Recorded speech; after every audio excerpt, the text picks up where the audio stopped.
I did have a further question on that. So I appreciate the fact that with the second reading that we'll have the addresses included that are in that area. Just initially, before we see that, I had a question from someone in the area. Is Third Avenue, the north and the south sides of that included in that definition of the block?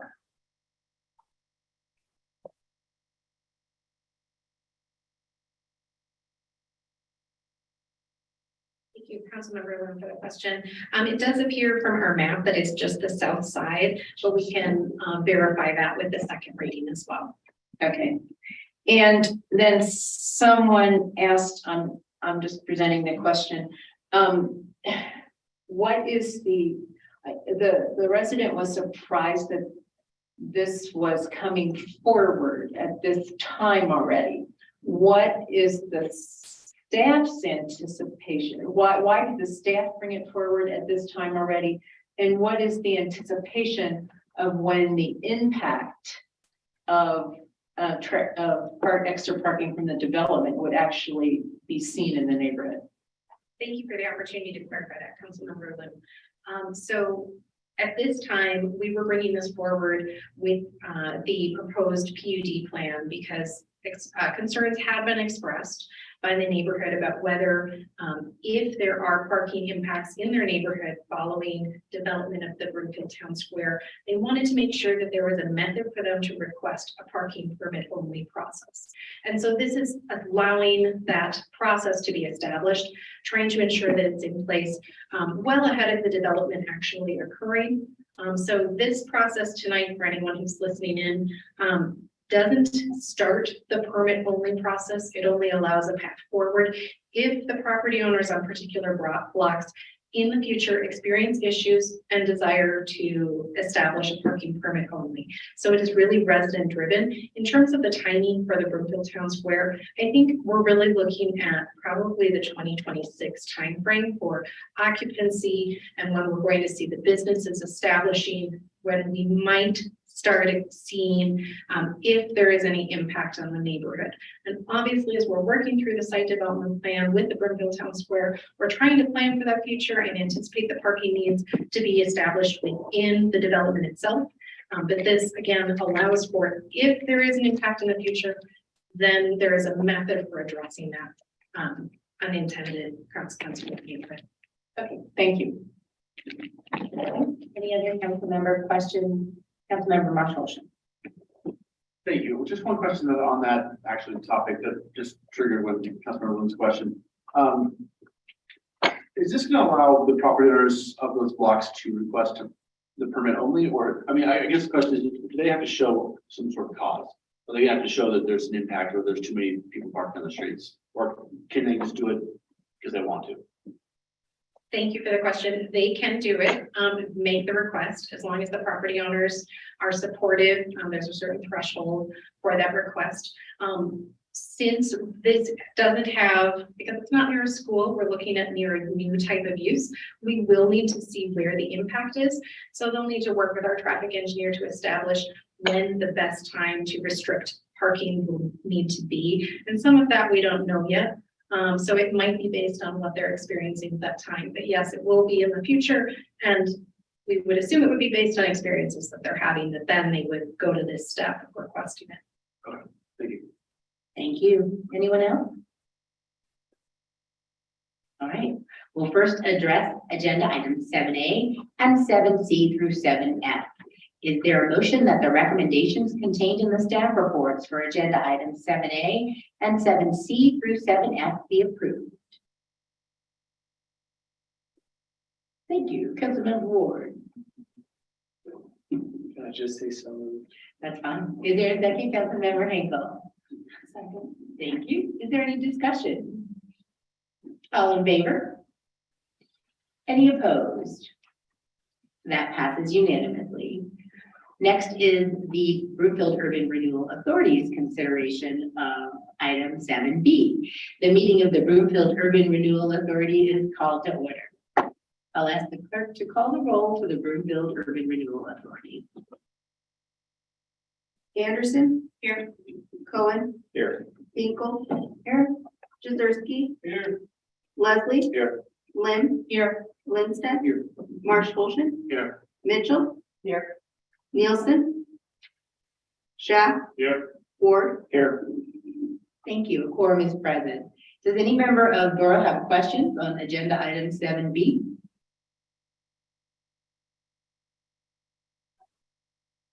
Is there a motion that the recommendations contained in the staff report for agenda item 7B be approved? Councilmember Marshall. So moved. Second, Councilmember Ward. Second. Thank you. Is there any discussion? All those in favor? Will the clerk please call the roll since it's a little hard with one of our members in the audience? Anderson. Yes. Cohen. Yes. Hinkle. Yes. Jaworski. Yes. Leslie. Yes. Lynn. Yes. Lindstedt. Yes.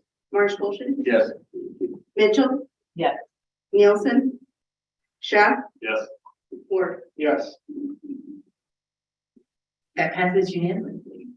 Last is council's consideration of consent agenda item 7G, a request for an executive session. Will the city and county attorney please read the motion? Thank you, Mayor. That an executive session be held on October 18th, 2022 at 5:15 p.m.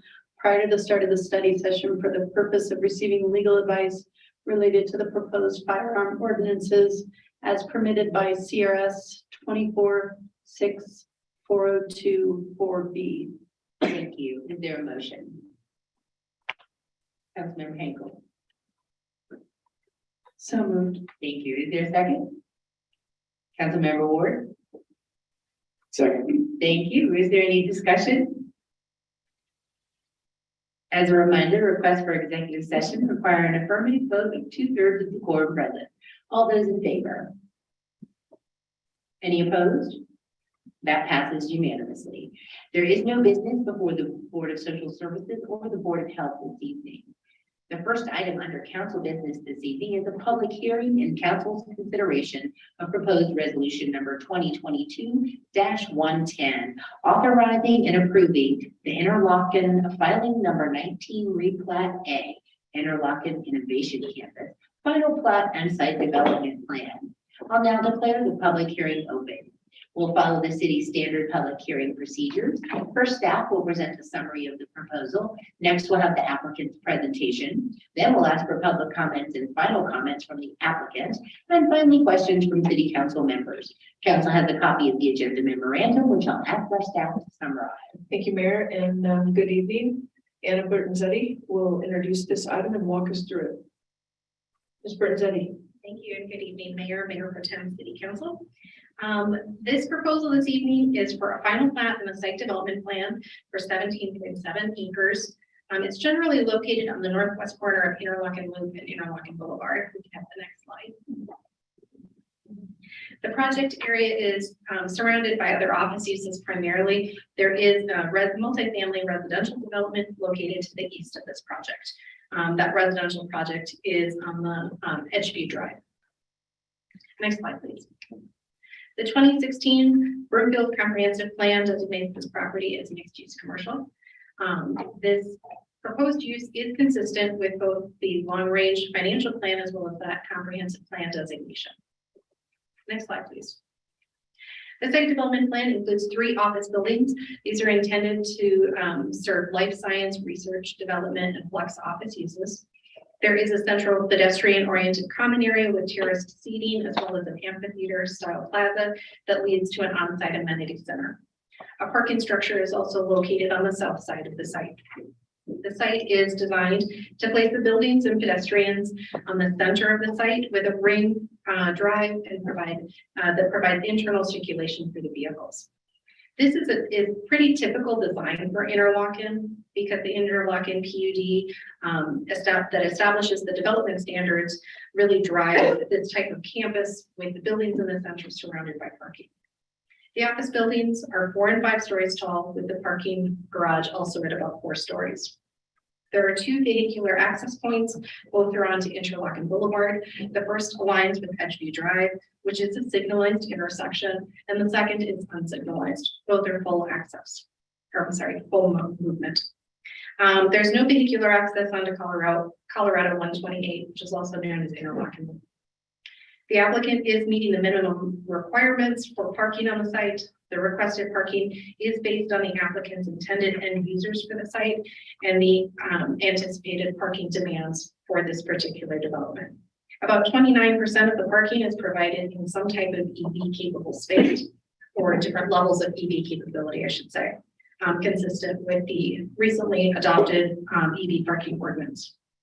The campus amenity building includes meeting rooms, conference capable rooms, a fitness center, and a micro market that is intended to serve the campus population. The site design proposes approximately 6.7 acres, which is 33% of the site, as open area, which exceeds Interlochen's requirement of 25%. Next slide, please.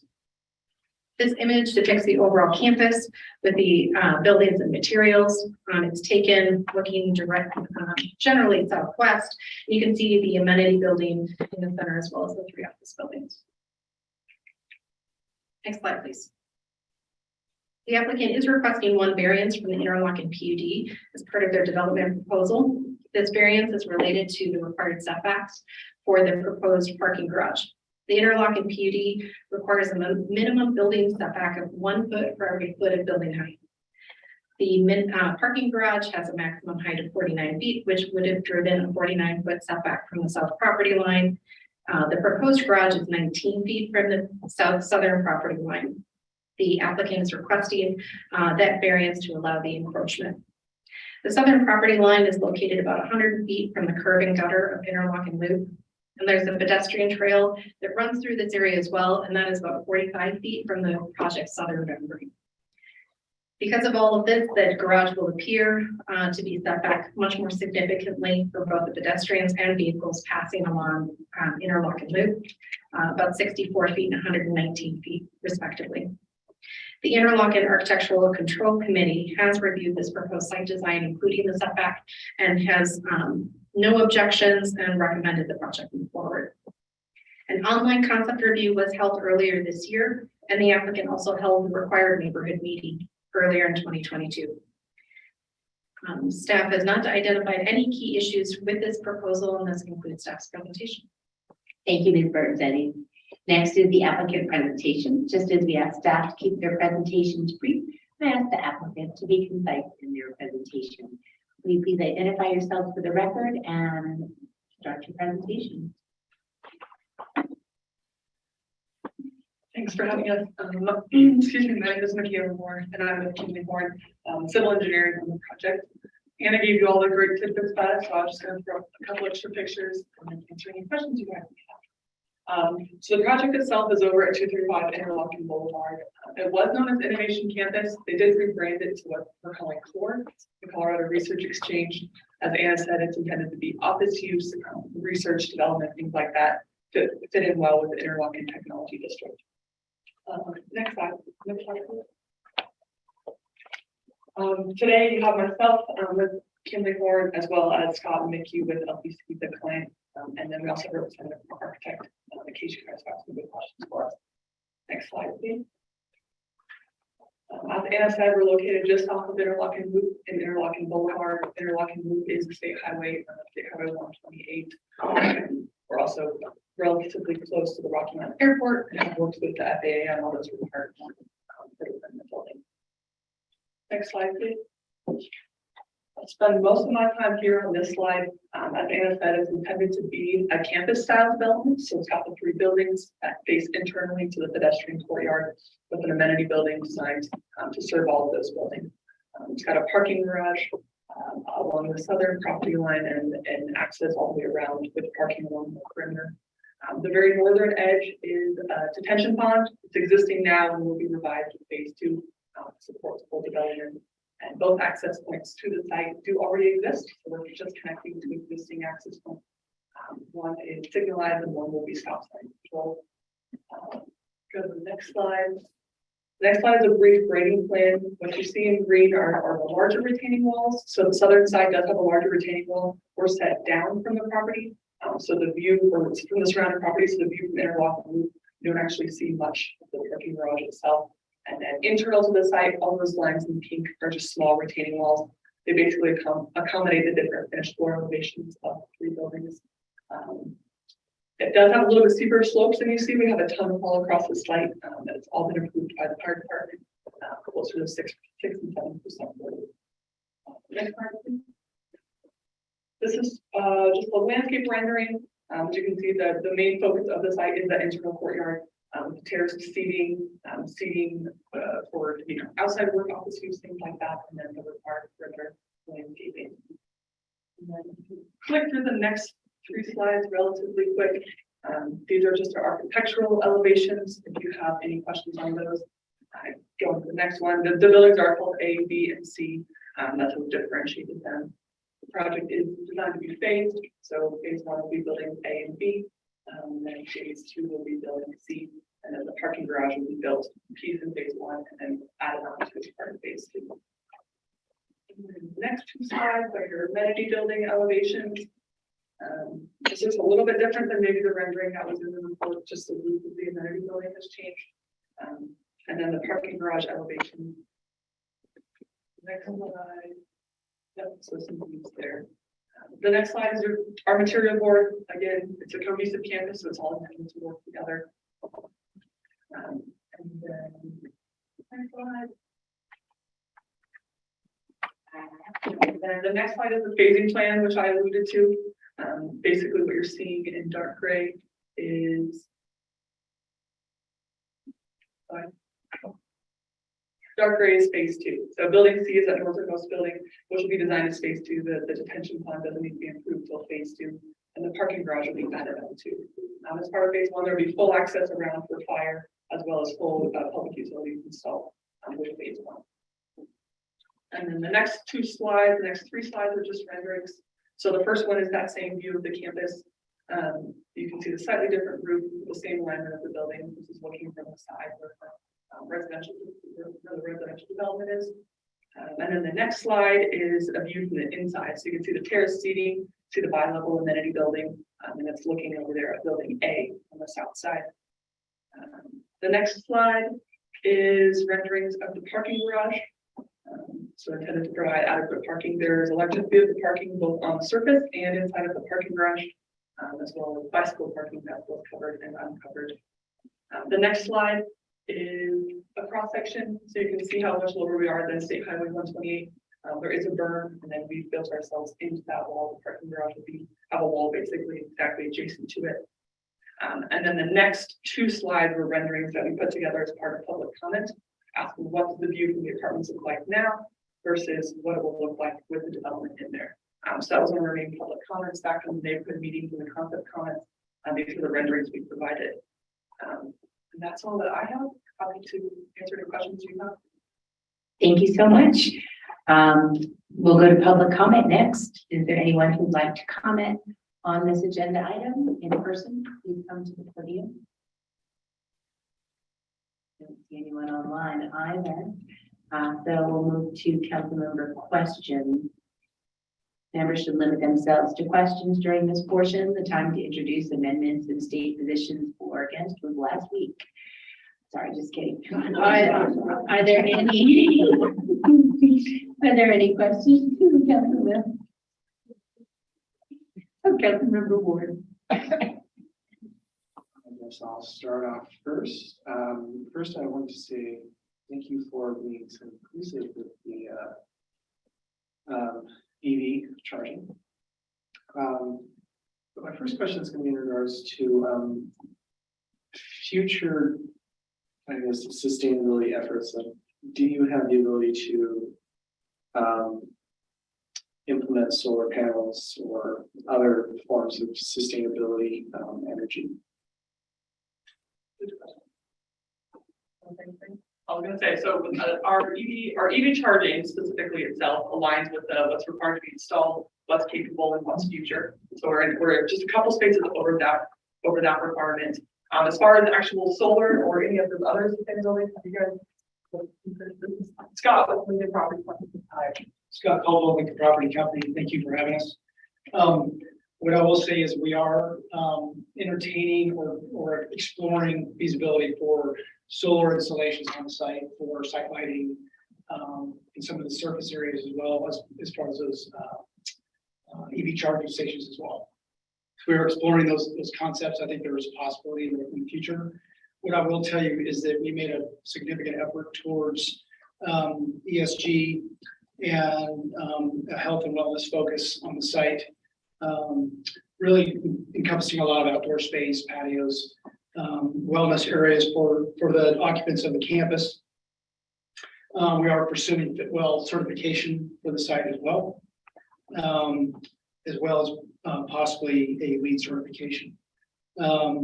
We've got a lot of social community benefits. We're tapping into the natural landscape, the bike paths and the recreational amenities that are in the Broomfield area. We have included a design for gender neutral restrooms on our campus. We're using some sustainable materials in our fitness center and amenity center with a lot of wood material. And I think we're making great efforts in terms of the materiality with our carbon footprint. So I think we're really taking a lot into consideration. Okay, thank you. With regards to the EV charging, I actually live in the apartment complex that's right across the street from this development. And we have roughly, I think we have 2 on-site EV chargers. And the office space that's directly north of us on 105 actually has a few charging spaces. Are your charging spaces going to be, will they have to pay for them? Just anyone in general? Are you going to require parking permits for those that aren't necessarily supposed to just charge their car overnight? What is your plan in that regard? It's anticipated that those will be paid stations. And really our parking accommodations on the site are really intended to be for the occupants of the campus in terms of the number and quantity of those. I've been over to Edgeview quite a few times and I don't know that I've seen many cars at those stations. If people were inclined to go over and charge, I don't see that being an issue unless we had capacity issues, which could occur. And so we'll have visitor parking on site for obviously visitors to the campus. And also, I think for the amenity building, the food, we're still programming the food market there. That could be a public amenity also where people could come. Maybe that's an opportunity to charge up. Okay. I just thought I'd ask that question just in case.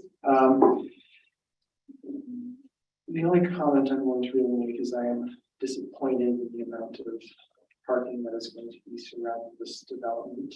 As everyone up here knows, I'm a big proponent of alternative forms of transportation, including bike, pedestrian, and public transportation access. So with that, what is the situation for bike infrastructure in terms of bike parking, safety, et cetera? Yeah, certainly. I don't know how easy it is to go back to slide 4. I know I gave you like 22 slides. But it is the 4th one to go take you back to the site plan. So a couple answers your question there. There is an existing bus stop along Interlochen Loop just on the south side. That sidewalk, there's an immediate access from the signalized intersection onto our site down to that bus. So the bus stop is just off the page on the south side, and then there's existing access up the side to that main or to the signalized intersection for pedestrians. There is the northern corner. You'll see we're installing stairs. Phase 2 will install stairs and a bike tunnel. One of those areas where you can push your bike up the stairs. It's not feasible to make that route ADA accessible, which we went through with our original FDP reviews. But the trail on the west side curves right around and comes into the site, so it's only a slightly bit longer of travel into the site. And then as well as bicycle parking, we're providing.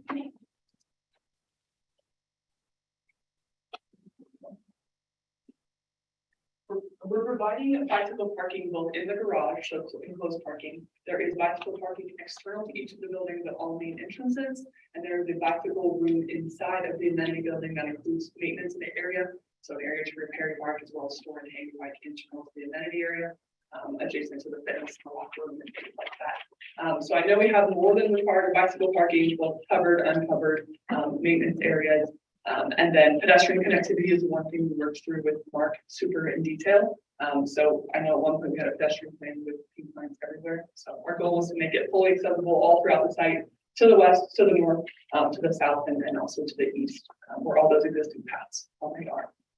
Okay, thank you. And then I guess the last question that I have, that I just thought of is, in the future, as we try and, at least I try and push public transit use in alternative forms, if there happens to be an instance in the future where you're only using, let's say, 15 and 75% of the available parking, do you have a plan of how you would deal with the unused part of this leave it as is, rehab it to natural environment, put a building there, et cetera?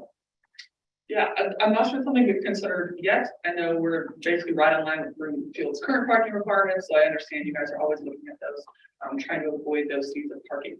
Parking right now is designed for that research facility office use. So people that are there every day, a little different than your typical office building where people maybe aren't there super often. So we are expecting it to be utilized more so than maybe a typical office building or a less campus style office building. The intent is people come here and there's lots to do here besides work. You can work out here, you can eat here, you can enjoy your time before or after work here as well. But I don't see why not in the future. If things were to change, you would convert things to open space, things like that.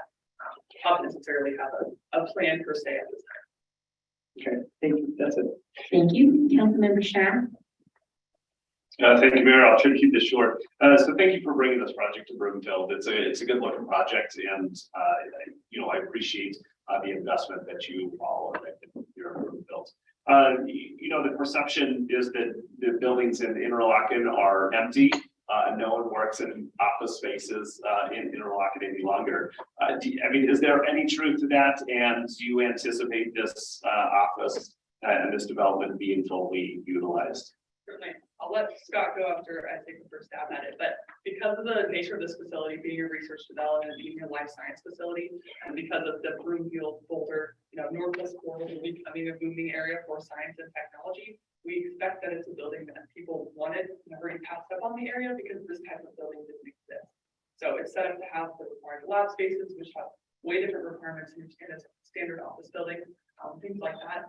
And it being a campus style, it's intended to attract a different user than you see in those other Interlochen offices. So Broomfield itself Broomfield Boulder, the Northwest Corridor has established itself already as a life science, bioscience center. And this is actually in response to those needs. So we would expect it, to be different than those other more standard office buildings. And I work just down the street myself in one of those standard office buildings, and there's not a ton of people in it. But this is way cooler and way different than any of those.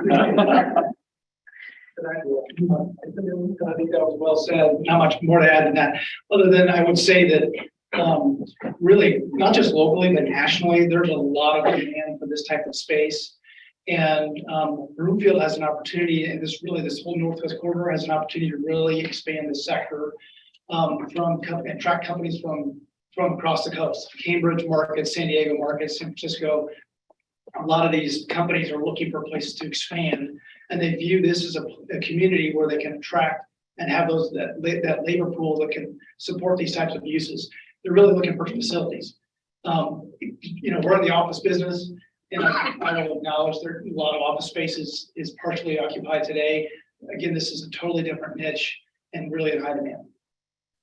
Well, I think that given that demand, I would expect that you all have a construction timeline, a construction date in mind, as well as tentative tenants lined up. Do you have an anticipated construction date, and do you have tenants lined up at this point? No tenants lined up, but we're working hard on that. In terms of construction timeline, we're really anticipating 18-month construction cycle and hoping to get started this year. So middle of 24 will be delivery. Okay. And then just one final question. Looking at the terrace, it reminded me a lot of, we just recently saw the Broomfield Town Square PUD. And part of that project is the grand, kind of staircase. And one of the things that they built into there was ADA access along that. And I noticed that within the terrace that there isn't ADA access. So I kind of question on that, whether I was reading that incorrectly, or if that is somehow, if there is ADA access to that terrace. Yeah, absolutely. The whole campus is ADA accessible. those, all that whole outdoor area is for sure. Yeah. The site plan that's on the screen now, you can see all the little lines in the middle of the terrace. Along the left side is that longer U shape. That's an 8-foot wide, entirely ADA accessible ramp that we made wide enough for you to wheel up or to roll your bike up as well. So obviously it's just a little bit longer in the nature of it, but it is just off to the west side. So it provides you full access to the courtyard and to get yourself down to the building sea level. And then the amenity building itself is bi-level, so you can enter on the top and take an elevator down to the bottom. Just an added ADA access. But onto that specific terrace piece though, that where there's kind of those steps of that terrace, are those each level accessible, or is it only the bottom level and the top level accessible? It would be just the bottom level and the top level of the terraces themselves. Those are like the two levels that define the site. The three buildings in the south are at one level and building C is at one level. So in between it is just that terraced area. Calling it a TED Talk area, you know, an area to be heard and be outside and listening to people. So, but you're correct, it would just be the bottom level and the top level. Great, also that comes through later. Thank you. Thank you. Councilmember Lim? Yeah, in the memo, I found, like in the summary, it said the garage was 4 stories, and in someplace else on page 3, it said the parking garage was 5 stories. So I was confused about the different numbers, and the only thing I was thinking, does it have to do with the phasing? I wasn't clear. It is 4 level. I'll let Anna attack it, but it is 4 level. Both phases, one phase will be 4 levels here, and the other phase will be 4 levels. Thank you, Councilmember Lynn. That was a change that occurred through the review process, and you're correct, it's not reflected in the memo. There was one place where we obviously left it at the 5 stories, but as was mentioned, it is a 4-story garage. Okay, so it's a 4-story, and then it's an add-on full section in phase 2 for the parking garage. Yeah, so Okay. it's kind of one half 4 stories, the other half 4 stories. Okay, thank you. That was my only question. Thank you. Councilmember Marshall. Thank you, Mayor. Thank you for bringing this development to Broomfield. I like everything about it. The one thing I'm concerned about, like Councilmember Ward, is the parking. We're in a climate crisis, and large asphalt parking lots contributes to that by, the heat rises in those areas.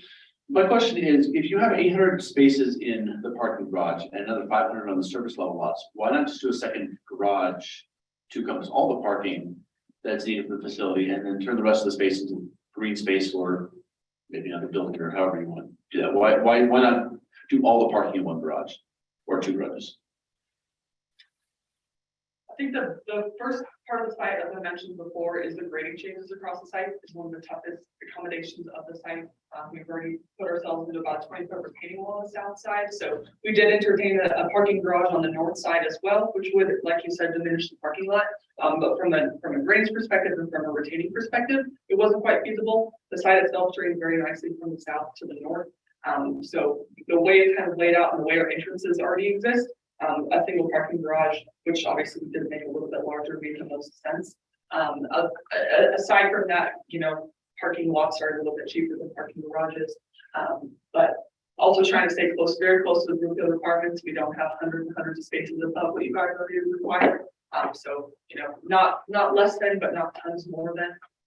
But certainly. And do you anticipate that this facility being used outside of normal business hours? One of the issues that we've had, you have office buildings that have large parking lots that are empty nights and weekends. So do you anticipate with the type of use that you're gonna have, this is something that you're expecting people to be outside the 9 to 5, or? No, that'd be very much tenant based, which isn't totally nailed down. It is an office park. You wouldn't anticipate any wildly different hours, but at the same time, it's a science building, it's a life development building, and science doesn't always happen between 8 and 5, so it wouldn't be though. Okay. That's all, Mayor. Thank you. Thank you. Councilmember Leslie. Thank you, Mayor. Thank you for this project. I served on a research development board in Texas, and you're absolutely right on track. This is the kind of facility that science related organizations are looking for around the country, and it would be great to have more of that here. So I want to thank you for that. Do you have any anticipated pre-construction clients at this point as possible tenants? You don't have to tell me who. I'm just curious whether you Yeah, have. the interest we've seen is really from a local base as well as a national base, cell and gene therapy users. We're contemplating an incubator lab concept that we'd have an operator that is accustomed to doing those types of operations. We're just anticipating a lot of lab, R&D, some light manufacturing of cell and gene therapy. Yeah, in those contexts, you'll get more weekend and evening use than you would in a normal, if you will, office building project. So, Yeah, and the intent of the campus really is to accommodate that. I think if you look at our amenity center, what's allowed there, you'll see after hours training events going on. We're actually going to do a food truck set up there as well outside of the amenity center. That'll attract probably some of the neighboring tenants as well. So really trying to accommodate them. okay. So what I'm hearing you say is you're already talking with potential tenants for the project. Correct. Okay, thank you. Thank you, Mayor Pro Tem. Thank you. Yeah, that's why I say this is a great project. I think you guys did your homework. You came in here and I think you're addressing the EV concerns that our council has had in the past and also with the bike storage as well. So I'm excited to have you in Brookfield, and if I had the need for this type of space, I think I would love to work here. It seems like a great place to work and hang out. Definitely, I did have the same concerns that Councilmember Chef mentioned regarding the current usage in interlocking, but I do agree that this does appear to be way cooler than everything else that's out there. So I wish you guys success in this project. Good luck. Thank you. Anyone else? Any more questions? I don't have any questions. This is a great project, and I'm so excited to see the EV charging station. So, if there are no questions, the public hearing is closed. Mayor, if I may just real quickly to answer some of Councilmember Schaaf's questions. Sure. I don't want to have any of the interlocking developers or tenants thinking that they're not in a cool space. So I just want to go on record saying they too are super cool and we love them. And the difference in cost between a surface parking spot and a structured parking lot is about 300%, just for future reference. And this is the coolest thing to come to Broomfield or the surrounding area. And I don't want to say ever, because then we'll have other people say that now you're picking favorites. But from a tenant finish, from an R&D, from a 24/7, this is going to be something that really magnetizes, and I know I speak for Mr. Romine that is sitting in the back. This is going to help us capitalize to really set Broomfield apart. This is a really big deal. And they have been very accommodating out of the gate. And ADA, and again, just for future reference, it has to be ADA compliant. And they're going above and beyond with multiple access points, rather than just kind of the standard. So just some clarifying points. Appreciate it. Thank you, Martin. Yeah, yeah. So next is, the public hearing is closed. Next is council's consideration of proposed resolution number 2022-110. Will the clerk please read proposed resolution number 2022-110 by title? 11A, public hearing, resolution number 2022-110, authorizing and approving the interlocking filing number 19, replat A, final plat and site development plan. Thank you. Is there a motion, Councilmember Lynn? Yes, I move the resolution number 2022-110. Thank you. Be adopted. Yes. Is there a second? Councilmember Lindstedt. Second. Thank you. Is there any discussion? Councilmember Schaaf. Thank you, Mayor. So I would agree with our city and county manager. Interlocking is a great asset for Broomfield. I've heard that from constituents that this is a huge thing. So welcome to the community, or at least I hope that we can officially welcome you to the community. But this is a great project and thank you for bringing it forward. The only thing that I would say is if you could look at that terrace and somehow incorporate a ramp within that so that there is a possibility that that entire terrace is fully accessible to all the users of this building. I think it is one of those things that it's a focal point of this project, or at least from my aspect, it was one of the few, pictures that we had in our council memo. So it is a focal point. It is probably one of those spaces in which there are going to be multiple users. And just as, the Broomfield Town Square incorporated this into the grand staircase, I think, it could possibly be done within the terrace as well. So if you can look at that, that would be something I would appreciate. And I think that your future users would appreciate as well. So that's all I have. Thanks, Mayor. Thank you, Councilmember Lim.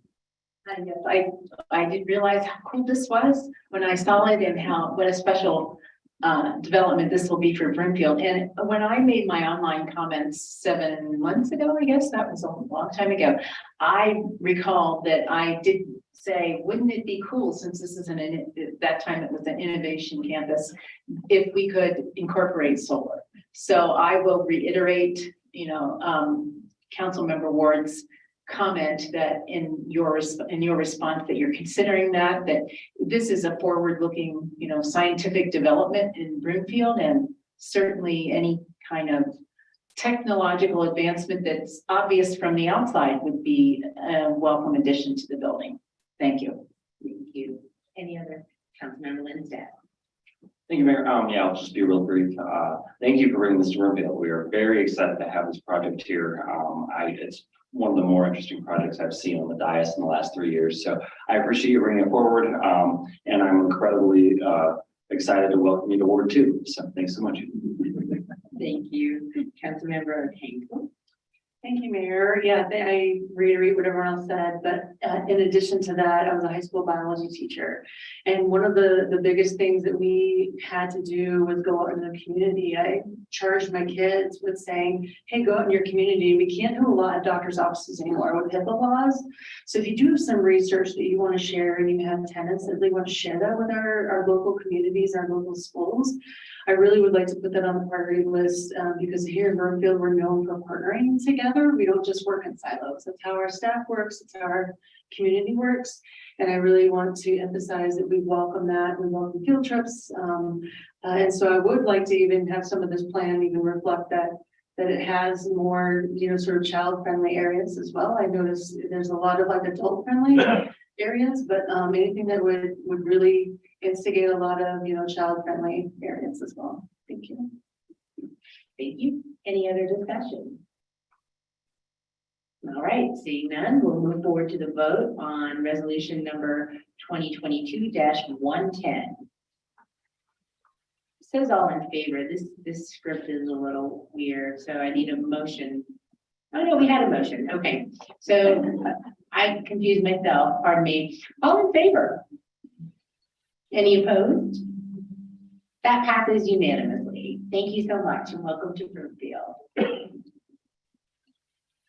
The next item under council business is the public hearing regarding the budget. So I'll take a poll. It's like 7:52. Should we take our 10-minute break now before we dive in? And I see the dream team back there. I do. I'm so excited to get into this, but we're going to take a quick break and get to business. So we'll be back at 8:02. Thank you.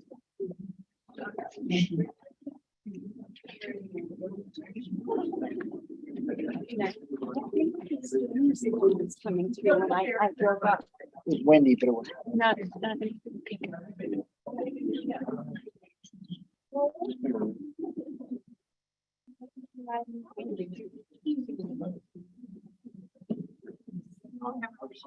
Nice try, Brenda. No, I can do it under 10. Yeah.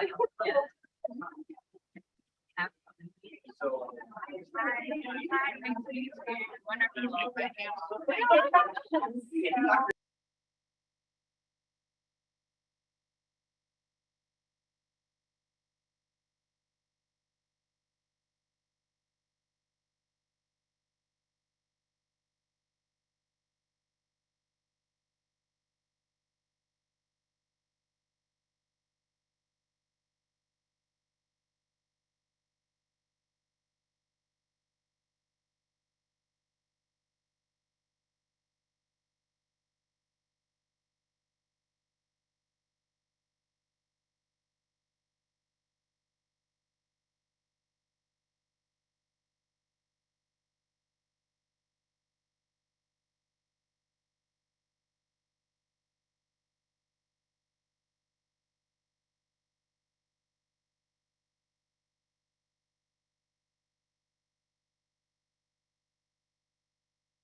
All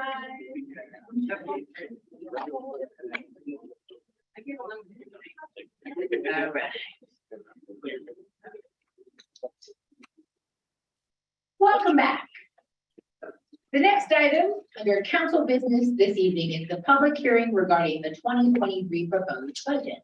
This item will be considered concurrently by City Council, the Broomfield Urban Renewal Authority, and the Arista Local Improvement District. The Broomfield Urban Renewal Authority was previously called to order, and I will now call to order the meeting of the Arista Local Improvement District. The meeting of the Arista Local Improvement District is called to order. Big budget too. I'll ask the clerk to call the roll for the Arista Local Improvement District. I said that 5 times.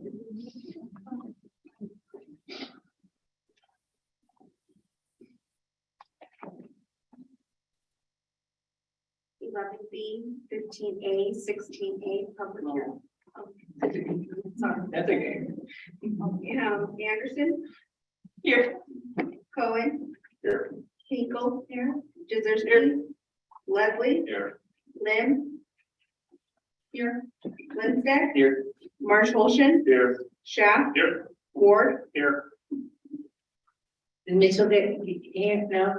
Oh, that was Arista. Sorry, wrong one. Quorum is present. I'll now declare the public hearing open.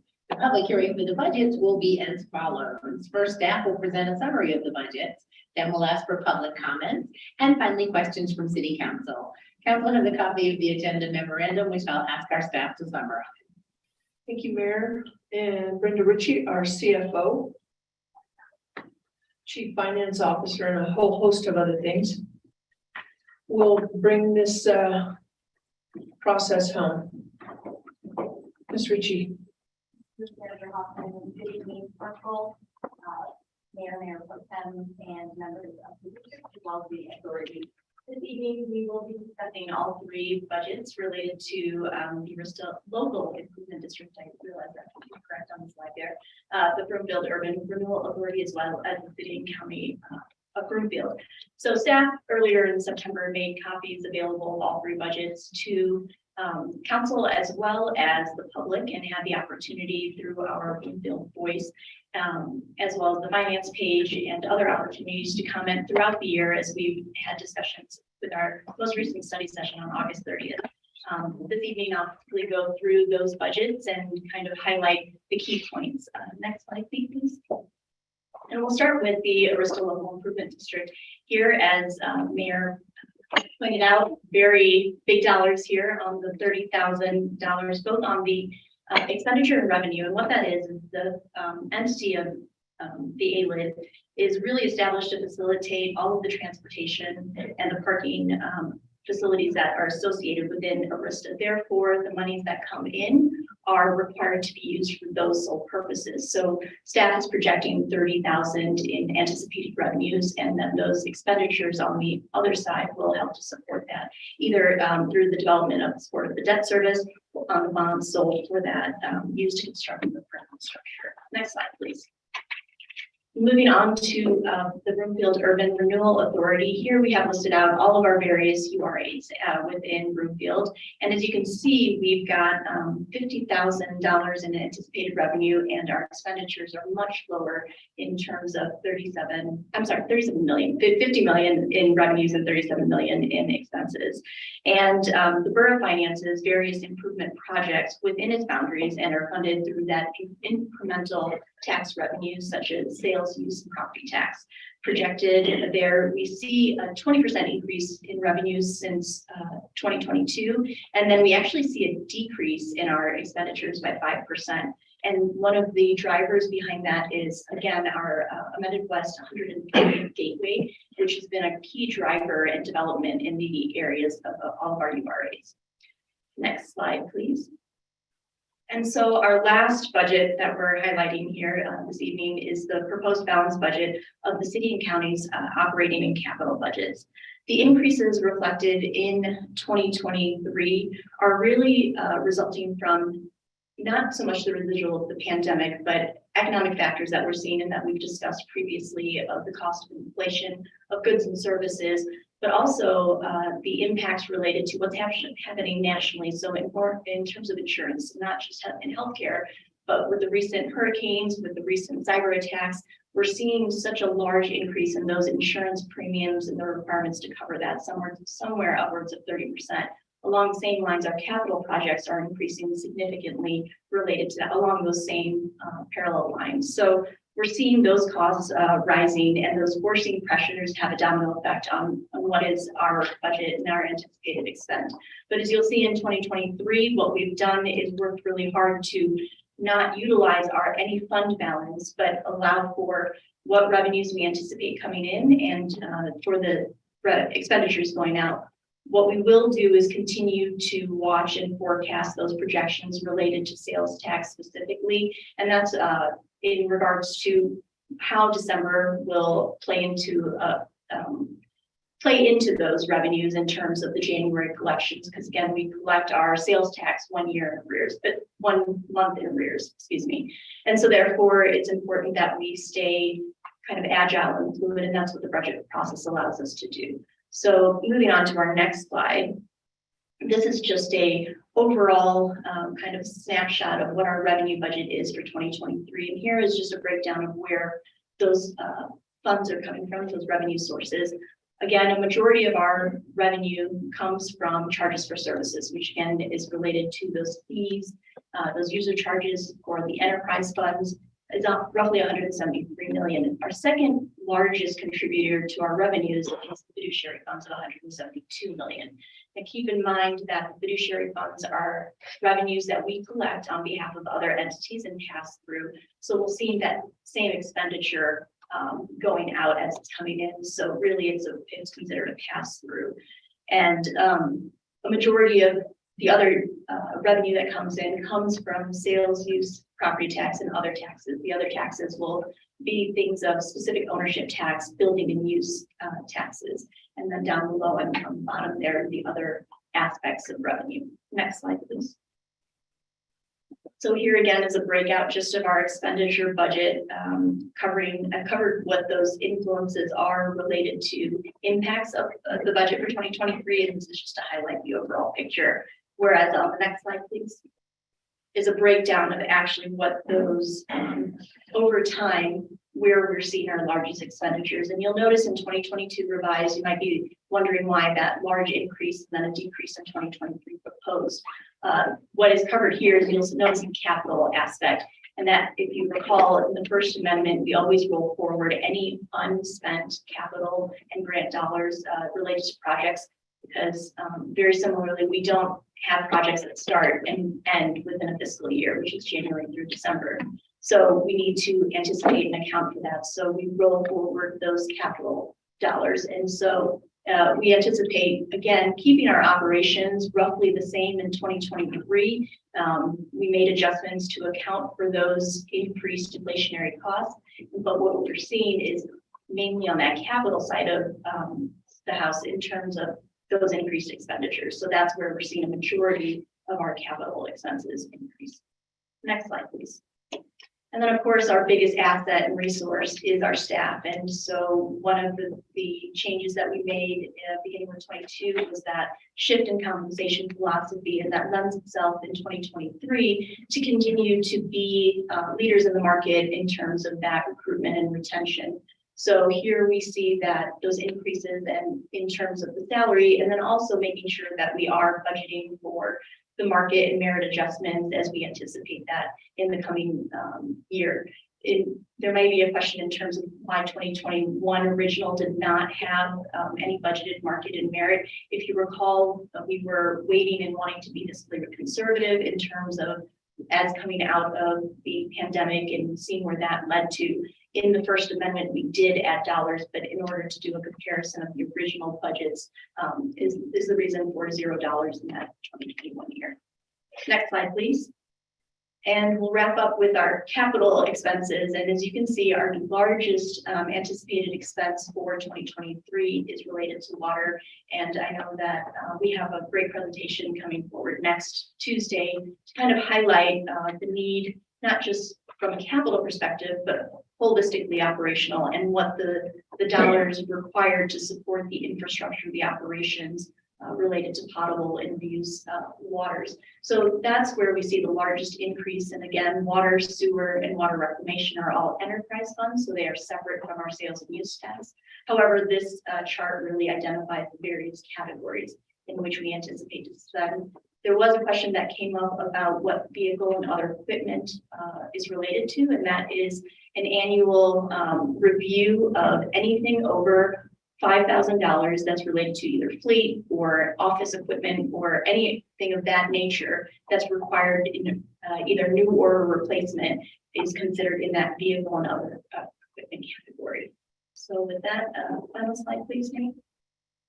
Next steps is that we will welcome council as well as public comment this evening, make any administrative changes that we need to do. Right now, we are currently proposing a balanced budget. So if there are changes, we would have to revisit that bit prior to the adoption, which we're proposing on the 25th of October, along with the revised 2022 budget. So any changes that we made throughout the year, we will comprehensively put forward, present to council for a formal adoption to make sure that we have enough funds remaining for the remainder of the year and to roll into next year. So with that, I will close the presentation for questions. Thank you very much, Ms. Ritchie. Next is public comments. If there's anyone who'd like to comment on the budget item, please come to the podium. I think almost everybody in here works for Broomfield or the media. Don't see any online. So we'll move over to council and Arista board and borough questions next. Are there any questions? I'm looking at you, borough member Mitchell. You're good? Okay. Councilmember Lim. Thank you previously for the department video presentations, and I asked a lot of questions after those, so that was very helpful to get those responses.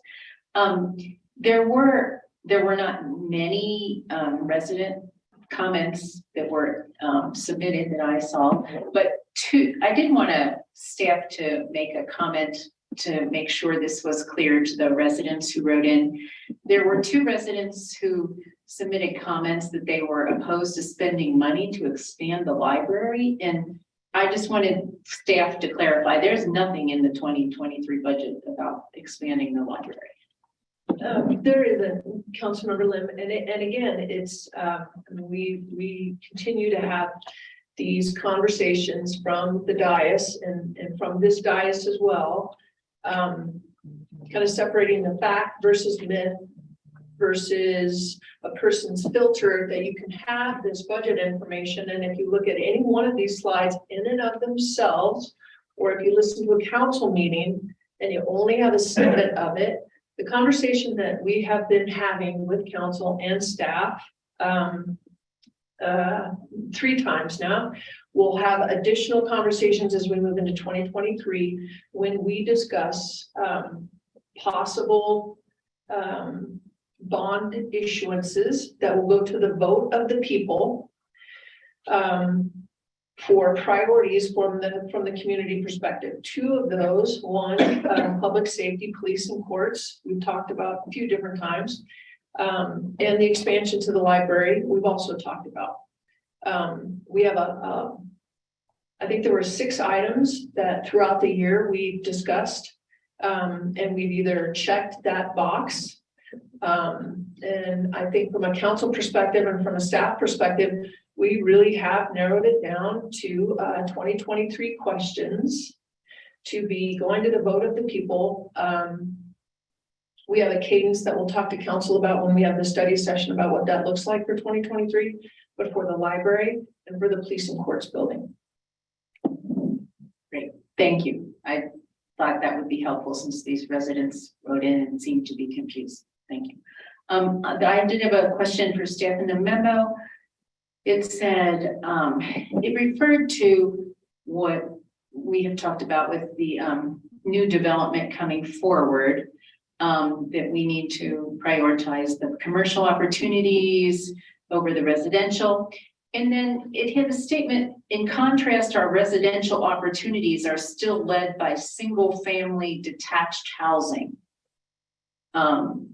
with an increasing proportion of residential development in single-family attached or larger multifamily housing. And if we're looking at what we've approved in the past couple of years, at least 2 years since I've, and what's going forward, the single-family detached housing leading the way didn't quite add up to me as that statement in the memo. Can anybody comment on that? I'm gonna have Mr. Romine come down, because that doesn't make any sense to me either. So this should be a fun conversation that I'm about to embark on. Yeah, okay. But I know, I think I know. But then I They also must be want to, something different. I also want to clarify, Councilmember Lim, that we're not picking and choosing the preference. We want to be mindful and make intentional decisions as we move forward to maintain the balance that we have that has made us so strong in the past. And paying attention to those balances, I think we find it in everything we do. It's never going to be a 50-50. There's always going to be a shift. And so when you look at the totality of structure that we're putting in place to make the intentional decisions, it may very well come when we get housing developments that check all of the boxes, but don't necessarily, it's not going to diminish our ability to attract really outstanding commercial space. The project that we just saw is case in point of that. So again, we're not prioritizing one or the other. It's acknowledging that one costs us, and the other has a much bigger rate of return, short-term and long-term. So again, it's making intentional decisions. Mr. Romine, help us understand the single-family home sentence, please. Sure. Mayor Pro Tem, members of council, I'm Jeff Romine, Director of Economic Vitality and Development. So what we're talking about there is the general trend that we continue to see. So if you recall, even using baseline as the example, we have roughly 9,000, we have a number of housing units coming forward. Most of those are actually going to be single family. The current market conditions, as you're pointing out, Councilmember Lynn, is that we've seen over the last year, and as we look forward, perhaps for the next year, is multifamily coming in at a more robust rate. So it's closer to 50-50, perhaps even 60-40 multifamily to single family. But as we look both backwards and forwards, Broomfield still continues to be a single family home community. Over the last 5 years, though, that balance has changed and we're starting to see that multifamily. Most of the multifamily, as a number of the council members know, is primarily on the western side, but we are beginning to see it more grow at a more strong rate, hopefully soon, on the northeast side. If you recall, the items that have been brought before you in concept, as an example of the baseline, call for a number of units to be multifamily, but those are still several years away. So what we're seeing is kind of this balancing that's occurring. But it's still a predominantly single family market that exists here.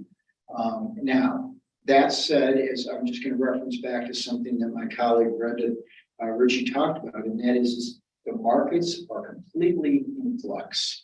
So we don't know what's really happening. The last time that we did, we all talk, Anna and Brenda and I talked quite a bit to just say, what are we hearing? We have heard a couple of multifamily projects go quiet or more or less be pulled.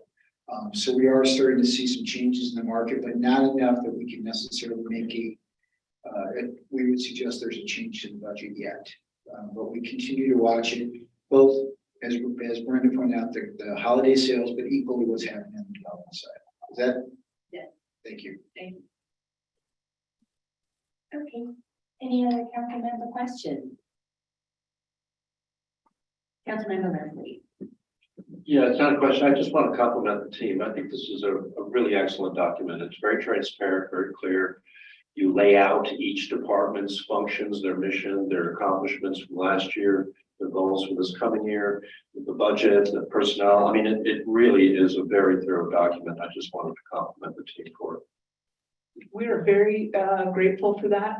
And I know that our budget team is is in the back, and, as council knows, it's been a wild ride for our, finance team the last couple of years, and, to have a refined product that is, so clear and transparent, that comment means an awful lot, especially right now, so thank you. Anyone else? Any other questions? I don't have any questions. I have comments, so I'll hold those. Yeah, I think, reading the 304 pages of CIP project was very revealing of the things that we have to focus on, and, it's a lot. So, there being no further questions, you answered them all. The public hearing is closed. Thank you for the presentation and the feedback this evening. Council, Borough, and the Arista Local Improvement District will review the budgets for final approval at the October 25th, 2022 council meeting. Additionally, there are no other items of business before the Brookfield Urban Renewal Authority or the Arista Local Improvement District. Therefore, those meetings are adjourned. Yeah, we're not voting on this, are we? No. Okay. Then, yeah, then I'll continue. It's pretty mind blowing when you think of all the roofs now that need to be replaced and the HVAC systems and, 20-year-old buildings that need maintenance. And someone told me today, a fellow mayor said one of the cardinal sins of municipal government is deferred maintenance. So that is one thing we are not going to do because you have to pay attention to things. And I'm glad you guys are. I don't know how you do it, but it's comforting to know that, we've got you in charge of all of this. So just thank you very much. Next on our agenda this evening is council consideration on the first reading of proposed ordinance number 2187, repealing and reenacting chapter 17-76 of the Brookfield Municipal Code regarding inclusionary housing. Council has a copy of the agenda memorandum, which I'll ask our staff to summarize. Thank you, Mayor and Jeff Romine. And Jeff, are you flying solo tonight? Rachel's on her way. Oh, okay. I'm your starter. Rachel wasn't feeling very good, so I kind of wish that Rachel would turn around if she's listening right now, and she probably is, because about 90% of our department heads listen to every single council meeting, which I'm not sure what that says about us, but Mr. Romine, kick us off, please, sir. Sure. So Mayor Pro Tem, council members, I'm happy to talk about this item. We did have a study session, as all of you know, a couple of weeks ago, where we began to talk through this. At that point, we set the foundation for what we're bringing for you tonight. Tonight, we're talking about the very specifics. And so this isn't going to be about looking backwards. This isn't talking about what has and how we got here, but more importantly, how we go forward. The real brief, first slide, of course, talks just briefly and lays out those items. The key is that study session set it all up. And then, as you know, from the original ordinance in 2020, there's a 2-year required look at. So what we do is we look at what the progress is, what's been happening. Next slide, please. Ooh, I already skipped that slide. So next slide, please.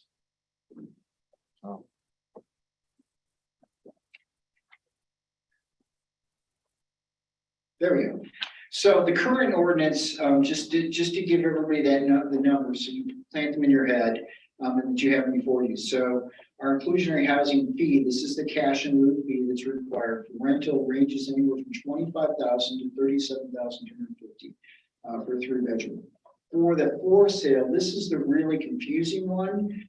It calls for the greater of either $50,000 as a minimum payment per unit, or 67% of the difference between market price and market at a maximum sale price of the unit. So first off, if you think about that, while bringing this forward, when it goes in for SDP and comes forward for the building permits, we are effectively trying to figure out what the price is going to be in 2 years when they come to market.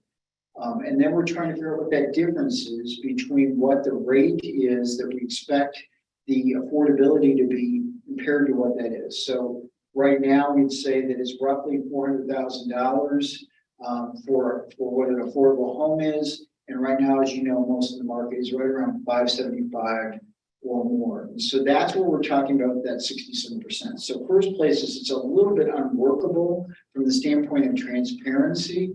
And so that was one of the issues that we talked about. Additionally, as you all know, and I think this is cemented in a number of your heads, and that is 20% of the units and 60% AMI. That's area median income. That's for the metro area. Boulder does have a different AMI, but for the metro area, which includes the rest of the primary counties in this area, it is set that way. And then 10% of the units and 80% AMI for the for sale. Next slide, please. So as we looked at how we were going to update the IHO, what we wanted to really think about was providing a balance for the stakeholders using the current market data. So create the affordable units. That's what we all really wanted. And council has made that clear in a number of comments over the last couple of years that I've been here, that's really the key. Secondly, when the creation is not feasible, secure adequate funds for the creation of those units through either a partnership arrangement that where we invest those funds like we did with Northwest Apartments, or we also did with Crosswinds, where we're investing those dollars in. And so as part of council's actions roughly a year ago, you committed at $3 million to go to the Broomfield Housing Alliance. Those were those IHO funds, and that was used to support additional housing moving forward beyond those projects that we already committed to and reserve those funds. The second thing that we began to think about was how do we target what we call the missing middle, that middle income to be inclusive of more residents. So the problem is within every market, you don't want to necessarily get bifurcated as the way we've seen in some other communities around the country, but also locally, where you have lots of high income housing and lots of low income housing, but not much in the middle. Broomfield was established with the idea of middle income community and trying to create that cross. And there's also strength in that, because what that allows people to do is be first time home buyers. This is a place where you can migrate to, and then from here you can make your decisions. And so even as we look at the IRS data, we see that a lot of people come to Broomfield. Unfortunately, what we found is a lot of people have to leave Broomfield when they're ready to make that first home decision. And oftentimes they can't afford to buy it. So that's one of the things that we're definitely looking at. The other thing, as Rachel pointed out in the study session, was the acknowledgement of new products. It wasn't that long ago that nobody had ever heard of someone coming forward building brand new homes that were going to be for rent specifically. So single family, detached homes that were explicitly going to come forward. If you recall, we have one of those developments coming forward in Baseline that would be 500 units that will be built specifically single family detached home for rent. And so thinking about where does that fit within our existing system and how does that fit? And then finally, to think about how does this fit within the phases of the development, given the fact that things often take multiple phases. And so that's what we began to think through. The recommendations specifically before you, next slide, please, are to expand the types of housing, EMI eligibility, to increase the fees. And there's a reason for that, as we began talking about the February study session at the retreat. And as we move forward, we've oftentimes explained that the $25,000 to $37,000 isn't close to meeting what it takes to build a home, an affordable income aligned home. And so as we look at that, and as we talk more with our Broomfield Housing Alliance, and as they've dug deeper in also, we recognize that we are getting not pennies, perhaps quarters and dimes compared to what it's costing us to do that. And so we're heavily relying upon state and federal tax credits and other items in order to build these types of units within our communities. So wanting to bring that up to get to a more balanced level so that it still can work well for the developer, but at the same time, make sure that we are staying whole. And so that what the goals were with creating the original ordinance, what the goals of this council has been, is to make sure that we are providing that range of housing across the community. We talked about increasing the threshold for the number of units that trigger an IHO. So as you'll see, we're going to talk briefly about that and I'll give greater explanation. Provide clarity to our development community on how the fees are calculated and when. That's oftentimes very difficult for them, and we've got pushback from the developers. Oftentimes like, we're not exactly sure how all this is working, so that clarity becomes very important. And then providing exclusions for updating the fee amount for qualified developments. And so we've had some conversations around that, but recognizing that those do happen and trying to figure that out.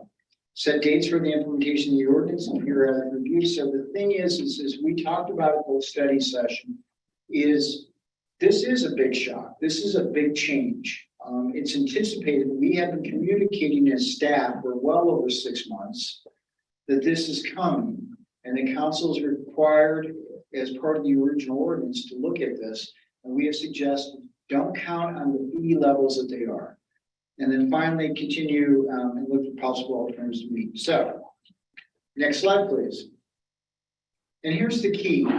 And this is really what we're talking about. So first off is thinking about the product type. So every developer can easily find themselves in one of these 6 areas. And so it's not a complicated graph or matrix here. It's what type of development are you producing or you intend to produce? And is it going to be rent or for sale? So we've kept it very simple in that way. But we've created an elegance to this to say, if you are, and we use foundations because in working with Tim, our building official, he basically helped us understand that this is the way the developers think about the developments that are bringing forward. And this is the way we should be thinking about it. Not necessarily number of units in the full development, 150 or 200 single family or 150 units, but think about the foundation side of it. Because then what we get to is that townhome and row home, which is oftentimes, at least in Broomfield right now, with the lack of condo construction, that missing middle opportunity. So that's really what we're trying to strive for, is thinking through these. What you'll notice then is, as we've said on the rental side, let's stick with the 20% of the units, but at different levels of AMI. So the area median income, again, is roughly about $120,000. It's not exactly, I don't want to, because it does change every year, but roughly $120,000 for a family of 4. And so what it does is it moves across. So in multifamily, we're looking for the continue that 60% AMI. Into the row homes and townhomes, we're thinking 70%. So that's that first time place. It's a little bit larger. It's where a family starts establishing. Perhaps there's more income. And then the single family, these would be those 4 rent homes that we're talking about, and those would be at 80%. And so that allows for that flexibility across the market to where the market is actually moved from talking to our developers. And this framework came from those discussions with our development community. Secondly, then we look at for sale. You can see that we raised it from 10% of the units up to 12. And we did that to offset the affordability level that we feel is the right thing to go. So multifamily, which would be condos, we want to encourage that when and if the legislature and the state ever can get a little bit more movement on some of the construction defects issues. We want to encourage that condo because that historically has been on the for sale side, oftentimes the first time home buyer. So thinking about that at 90% AMI. Thinking about townhomes also at 90%, and then the single family at 100%. This again came from working with our development community and finding out 2 things. One, very difficult for the development community to provide the units that we're looking for in the way that we would like them, to encourage the for sale affordability. And then finally, the other part was working with the folks that are looking to buy these homes. It's very difficult for them to qualify, even with an FHA loan at 5% down. They're having difficult qualifying at the lower levels of AMI that we previously said 80%. So time after time, we were having to turn people down because they weren't at the 80% level. They were at the 83% or 90%. So the idea here is to be flexible, and we raised it up to match up with the market. So what we now have is a program that's going everywhere from 60% AMI up to 120 or 100% AMI. So that's what this does, is it creates a flexibility and creates that broad scale that works both, we believe, for the potential renter, the home buyer as they move into home buying, and then also for the development community as they try to bring these forward. Next slide, please. Second item, perhaps the headline item, to many people is where are we going with the cash and lieu fees, and what are we thinking they should be? So again, as we shared both in the memo, with the report that we received from our consultant, who is a well-regarded consultant working across the state of Colorado on both sides, on the developer side as well as the community side, for affordable developers and market rate developers of all types.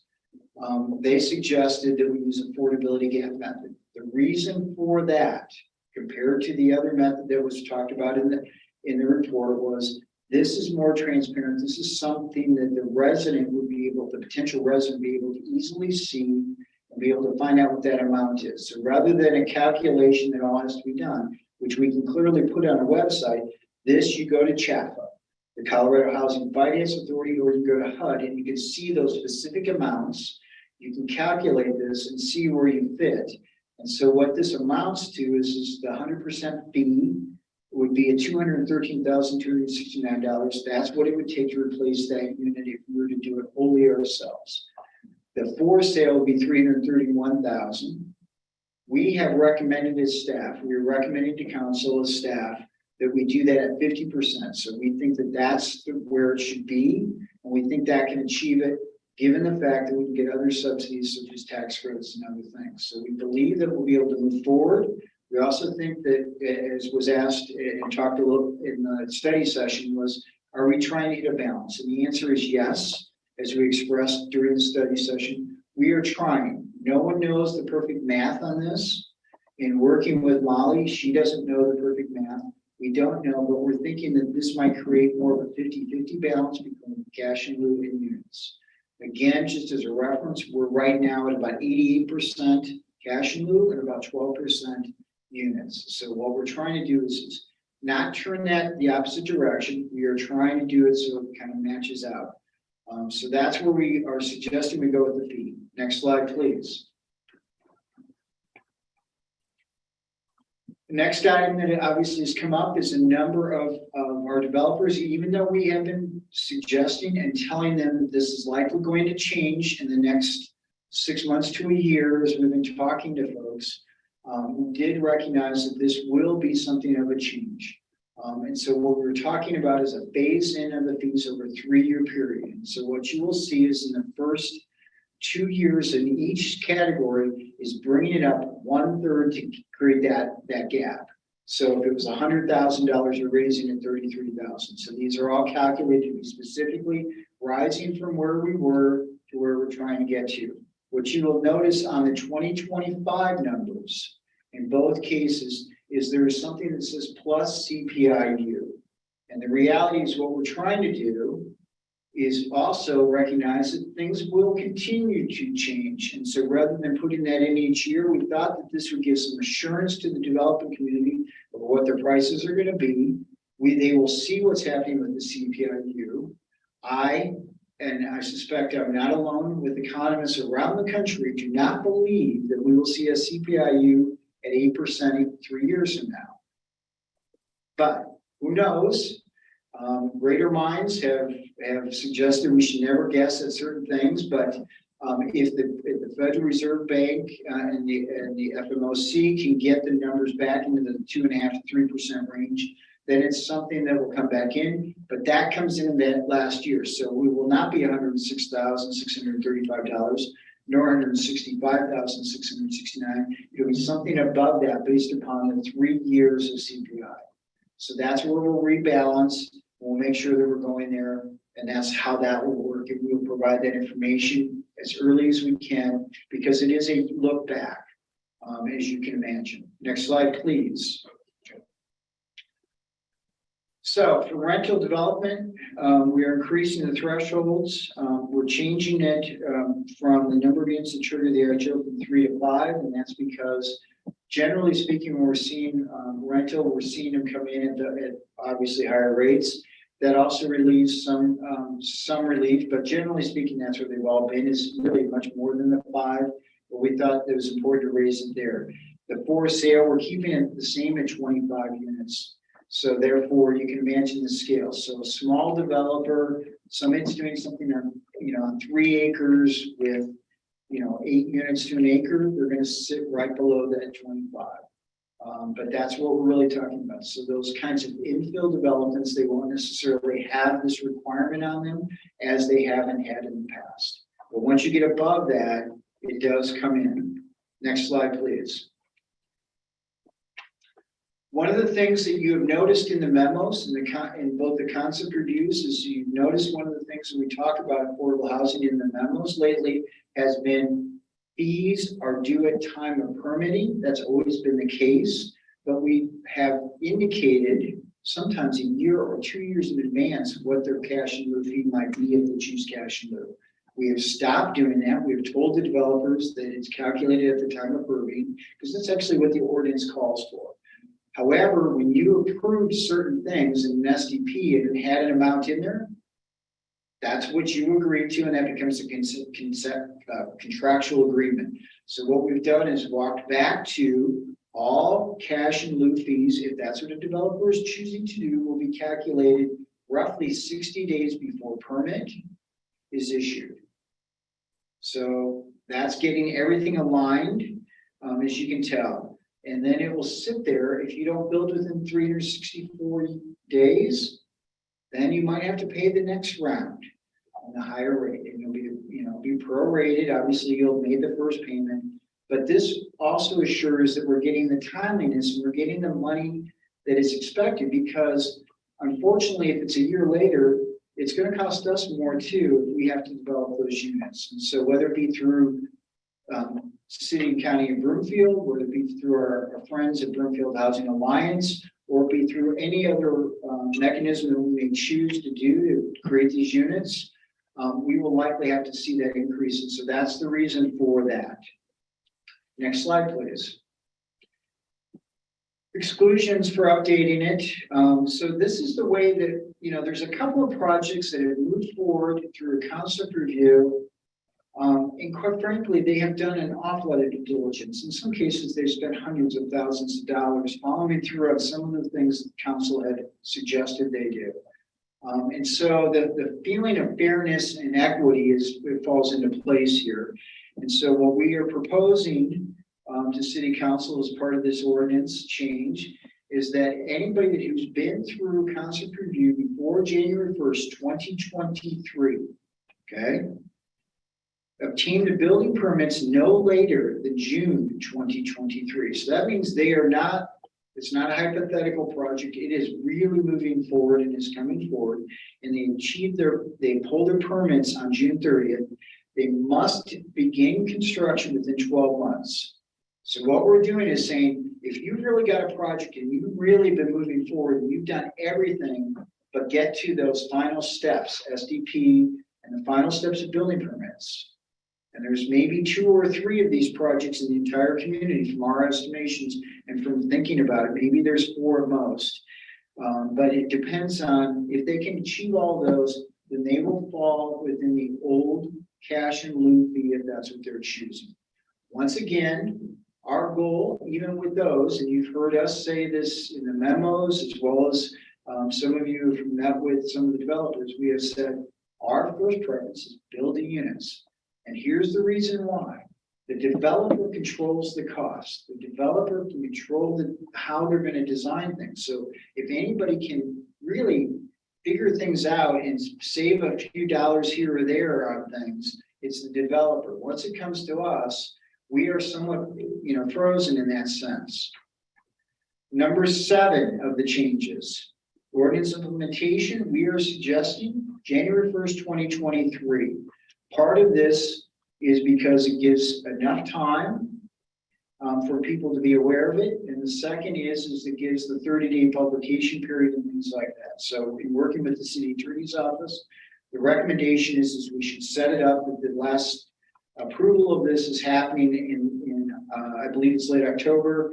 And then this will make it so that there's at least time with the holidays and everything else, so we get everything out there in public. We have been trying to communicate as much as we can, but again, just as you are hearing these numbers for the first time, this memo was the first time where we put the specific amounts in for anybody to be able to see them, and we feel that gives adequate notice and allows people to be able to understand what's happening. What we hope is a number of people will say, wow, we'd really like to build units now. And we will always allow them to move in that direction.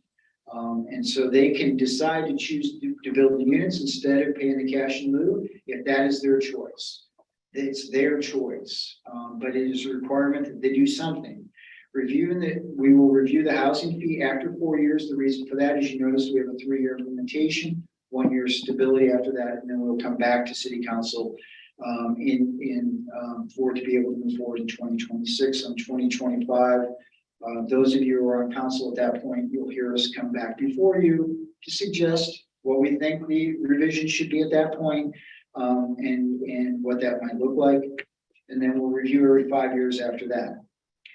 So the last thing is the continuing practice of possible alternatives for developers. So we will continue to work with our developers.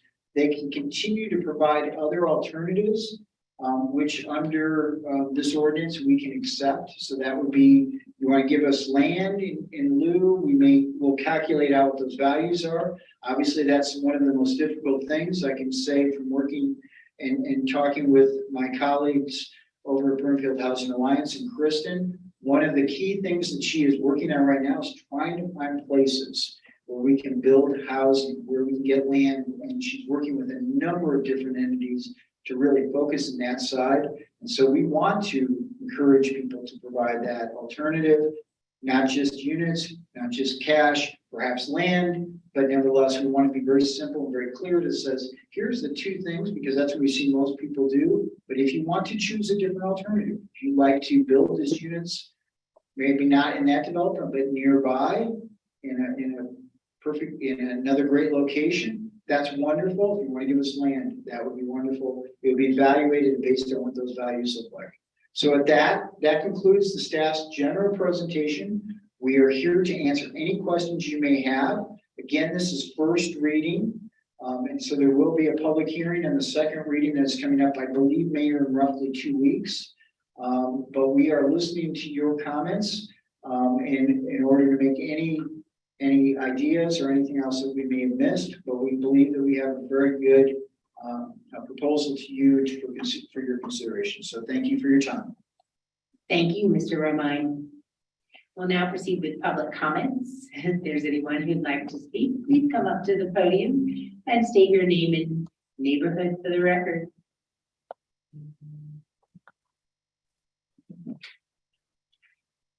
Good evening. Let me start again. Good evening, Mayor, Mayor Pro Tem, City Council, City Managers, staff, and community members. I'm Kristen Heiser, the Executive Director of the Broomfield Housing Alliance, the independent housing authority serving the city and county of Broomfield. On behalf of the Board of Commissioners, I'm here to share our review and consideration of the proposed update to the inclusionary housing ordinance. As proposed by the City and County of Broomfield staff, we believe the proposed IHO update provides predictability for developers and is responsive to current market conditions. As proposed, the mechanical aspects of the update and the proposed implementation steps in terms of phasing, increasing the threshold, payment timing, exclusions, and the periodic review of the ordinance are considered rational, reasonable, and fair. Overall, we believe the proposed IHO update strikes a balance between unit creation and the generation of revenue and resources. Both strategies are needed to further our shared goal to increase availability and access to income-aligned housing in order to meet the diverse housing needs of our community. The proposed expansion of types of housing built and income levels served should broaden the options in meeting the needs of middle-income home members of the community and create home ownership opportunities. Based on the proposed IHO structure, the anticipated creation of on-site units by developers choosing this option will expand the housing options and more fully integrate all the housing options in new developments. Preserving the cash and lieu option and increasing the fee to respond to current market conditions creates the locally controlled financial resources needed to leverage and attract affordable housing development dollars to our community. The 2022 Colorado legislative session resulted in the allocation of $428 million in federal and state funds. To compete for these funds, local jurisdictions must provide local funds and support to leverage these resources. And while creation of financial resources is critical to reaching our housing goals, the option that Mr. Romine shared about the option to negotiate alternative resource dedication, namely the dedication and or donation of land appropriate and suitable for income aligned housing is another significant tool in income aligned housing development. This option drives down costs, might offer a competitive advantage in funding applications, and possibly unlocks access to land otherwise not available. And for BHA to meet its charge to create housing options for households with lower incomes, whether BHA is developing the homes on our own or partnering with a developer, access to all these options is critical. In summary, BHA believes the proposed update is transparent, predictable, and strikes the right balance of creating units and raising the funds needed to leverage other dollars to be invested locally, all of which help Broomfield achieve its housing goals. Thank you. I'm happy to answer any questions. Wow, that was exactly 3 minutes and I was gonna give you more time. Thank you for your time. That was wonderful. Any other public comments? I don't see any online. So questions from City Council are next. Are there any questions? We'll go with Councilmember Leslie first. Thank you. I think maybe this to Mr. Orwell. Thank you for this. And we've been talking about this at the council level. You're being very proactive and responsive. We appreciate it. We do get emails from folks that say it's the fact that we're doing these things that is actually the cause of driving the cost of housing up. So how would you suggest we respond to those claims? That in fact, what we're doing here potentially is actually to drive up the cost of housing rather than if we stayed out of the business, the developers would be able to have a lower cost of housing. Mayor Pro Tem, council members. So that's a criticism, and that's a fair criticism for anyone to make. The same is true for zoning ordinances and any other governmental restrictions that oftentimes putting those types of things, whether they be setbacks or others, do cause changes in the housing prices. There is no doubt about that. The counter argument, which is, I've always been this, I'm an economist by training, and I live in this side oftentimes, as many of you know, on the business side. And so people have always said, like, well, why are you so supportive of it? And the reality is because that's what creates a balanced community. And having that housing that allows us to be able for our businesses to grow and sustain becomes critically important for us. Because there's choices that we have to make as a community. And sometimes there are some additional costs that do come through to create that, the community that you're trying to create and develop in ways. So it's simply said, and I have to give credit to this. The gentleman is no longer living in the state of Colorado, but he's head of CDOT, he was head of DRCOG, he was head of Public Works at Denver. His name was Bill Vidal. He and I worked together with him, and one of the things he said to me is there's 3 ways to solve the transportation and this housing work balance problem. 1 is you put the housing where the jobs are. 2, you put the jobs where the houses are. Or 3, you buy really expensive transportation systems. And they are very expensive. So this is part, so the way that the market is working sometimes, it is not necessarily efficient and effective. And so sometimes government does step in to say, hey, we need more of something. We're going to do something to create that. So yes, it does drive prices up somewhat, but the alternative is to have an unsuccessful community going forward, and it will not be sustainable economically. That's the best answer I can give. Let's go. Thank you. Thank you, Councilmember Shah. Thank you, Mayor. Just a couple questions. So the cash in lieu fees will be calculated the 60 days prior to permitting upon requisition. And you talked about kind of what that looks like, and that is going to be a change from our current practice with housing. My question for staff is, does that practice that we're going to be doing with this, will that also be reflected with our public land dedication in terms of cash in lieu, or do we have a different system for how we calculate that cash in lieu for public land dedication? Mayor Pro Tem, council members, I'm going to start, and I don't know if the city manager would like to add, but in this particular case, I can't speak to exactly how that's going to happen. The feeling is for at least housing construction or any construction, when somebody brings a development forward, they're working on it 3 years in advance, of course, they don't know exactly what the lumber prices are gonna be and other things. So we think this is in the same vein as what brings forward that development changes its pricing as time goes. And so getting it lined up and giving them an estimation of what it might look like is helpful to them, but it's not necessarily fixed, just as we've not seen steel, concrete, or other things. I don't know if the city manager would like to add anything about the what's coming with the PLD, but I will pause there. The level of work that we need to dig into, Councilmember Schaaf, in order to get to a repeatable, defendable process that has integrity, takes focus. And so this is not one of the formulas that we can do a plug and play for that public land dedication. So it's a different level of criteria. The reason that we wanted to be sure that we had it in there with the possible alternatives is the more we can have the discussions and decisions from council on the front end, the smoother this process will be on the back end.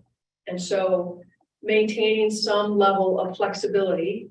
Again, if we have a developer that comes in and says, I can't check these formulaic boxes, but I can check these other boxes.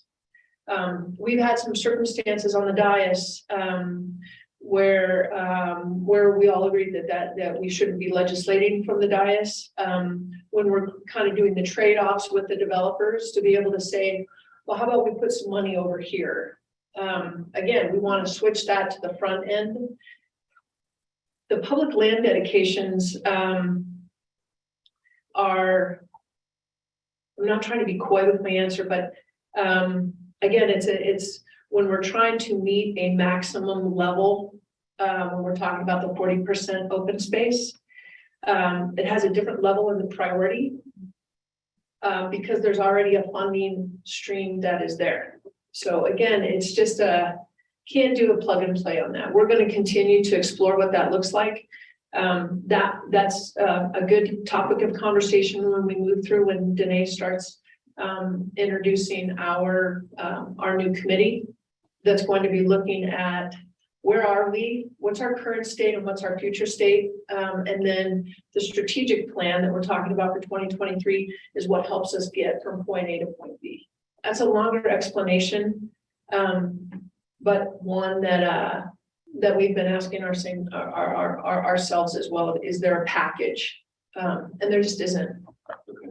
Yeah, I mean, I hope that the conversations do continue on that, because I think that, you know, when we see that cash in lieu and then that project not be developed for quite some time, that money difference may be quite a bit different, just as we're seeing with the affordable housing as well. So the other one, with the timing of implementation and the requirements of the ordinance, if a developer has not completed that concept review and they want to get in before January 1st, 2023, what is the likelihood that could be accommodated at this point? Mayor Pro Tem, members of council, Anna is here, and since she is all things concept review, all kidding aside, but I think she'd be better at answering in time than she. Thank you. Anna Burton, Planning Director. Oftentimes, developers who are working on these residential projects are working with us at a pre-application stage for months before they even submit their concept. Right at this point in time, I can't think of one that is anticipated to submit an application, or would even be close to being able to submit an application in order to do an online concept review. There is no availability to do an in-person concept review between now and the end of the year. Okay, all right, thank you for that. That's all I have. Thank you. Councilmember Lim. Yes, let's see. In the design standards, I went in and I wasn't sure how to interpret this. In 1776-60 design standards, it says the that should be integrated throughout the overall project. And I know we've had discussions that are, at least some of us have mentioned, the preference is to have the units integrated in with the market units. Is that what this is implying? That we won't have the situation as, well, perhaps like we have in Baseline, which we have agreed to, where Baseline has this section here that's the affordable housing. Is this language in the ordinance trying to avoid that? Thank you for that question. Good evening, Mayor, Mayor Pro Tem, and members of council, Rachel King, Deputy Director of Economic Vitality and Development. Yes, the short answer is yes. We would intend to create a more dispersed plan of those on-site affordable units in these developments moving forward, just to increase assimilation of the population into the rest of the development, decrease stigmas that are often faced by those tenants and those homeowners on traditionally affordable on-site units. So yes, that would be the intent. Okay, so if that's the intent, then is the language, I think the language should be, that's not must be. I'm trying to think of what I've learned about the language. So it's not must be, it should be. So we could still you could still have a project come forward that has the building on the side, as we would all not prefer. But then we as council could say, well, it said it should be, did you try? Kind of thing. Correct. We acknowledge that in certain developments, there might be specific reasons why that might not be feasible, maybe not across the board, but in certain phases of the development, maybe there would be a reason why there would have to be a tighter cluster of those on-site units in one area versus another. We would not recommend all of them to be located in one spot, in one area of the development, but we want to retain that flexibility, similar to other parts of the ordinance where we're allowing for that flexibility of negotiation with the developer. Great, that answers that part. My other question is, thinking of the many questions that we've raised, and there's a former council member in the room who I can hear her ask this question. How does this get us towards 3-bedroom units? Because that was the question that was always raised was, she in particular would ask the developer, okay, we've got the 1 and 2 bedroom units, but we really want the 3-bedroom units. And can you give us that? Does this help us in any way achieve that? I'm trying to make this answer all our problems possible. Thank you, Councilmember Lim. That would be nice. Excuse me.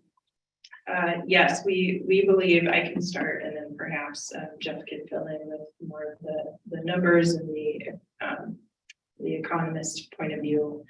But we feel that raising the AMI levels, broadening that middle income that we're serving, allows a greater opportunity for developers to provide those 2 and 3 bedroom units because it's more feasible for them to pencil in being able to provide those on-site units in the developments. That was part of the feedback we received from the development community, is that with that 80%, for example, for sale products, it was really, really tight. They were in some cases just unable to provide those units because of that cap. But if we're increasing that AMI level and then we're also expanding those different product types, we're allowing greater potential for those units to be created. Okay, great. Thank you. Those are my questions. Thank you. Mayor Pro Tem. Thank you. Just a few questions. So the first question I have, I just want to sort of bring this to a practical perspective. What areas are we really looking outside of Baseline, which I know has a lot of homes coming in it and may or may not be subject to this? outside of baseline, what areas are we really looking at that this is gonna impact? I know we're close to build out. There's not many areas in Broomfield that is gonna have at least large developments, as far as I know.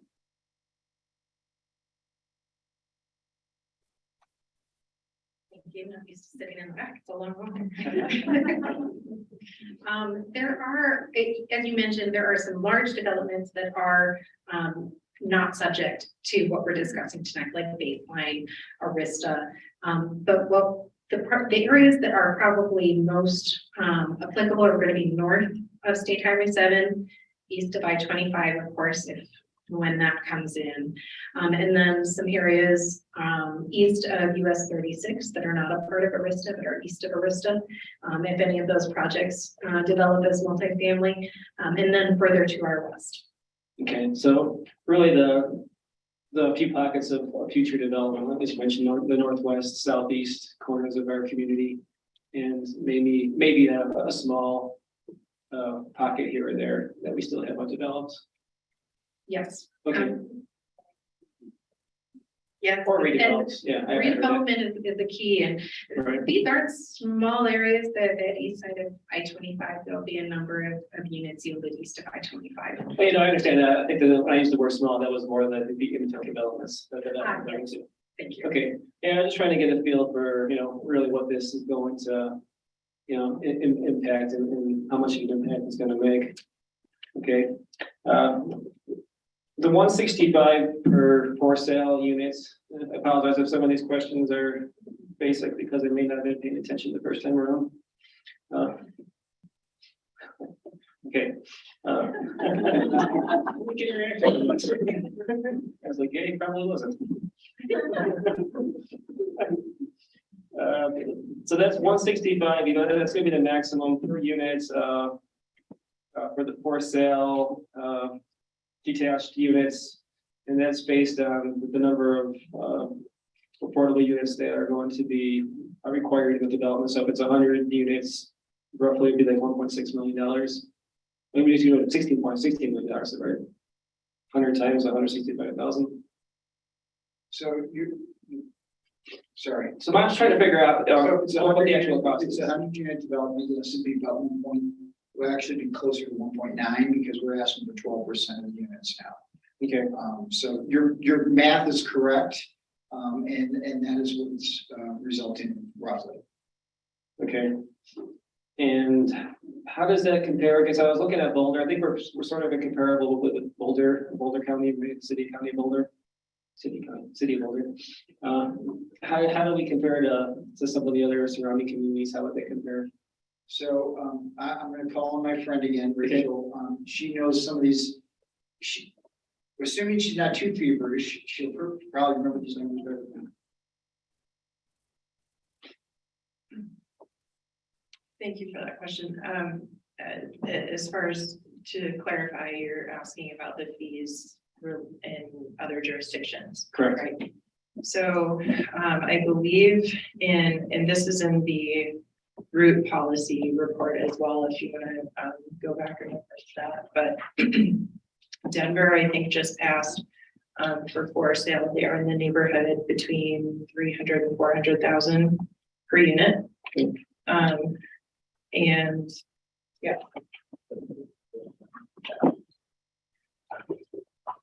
Give me just a moment and I'll find it in the report here. Thank you.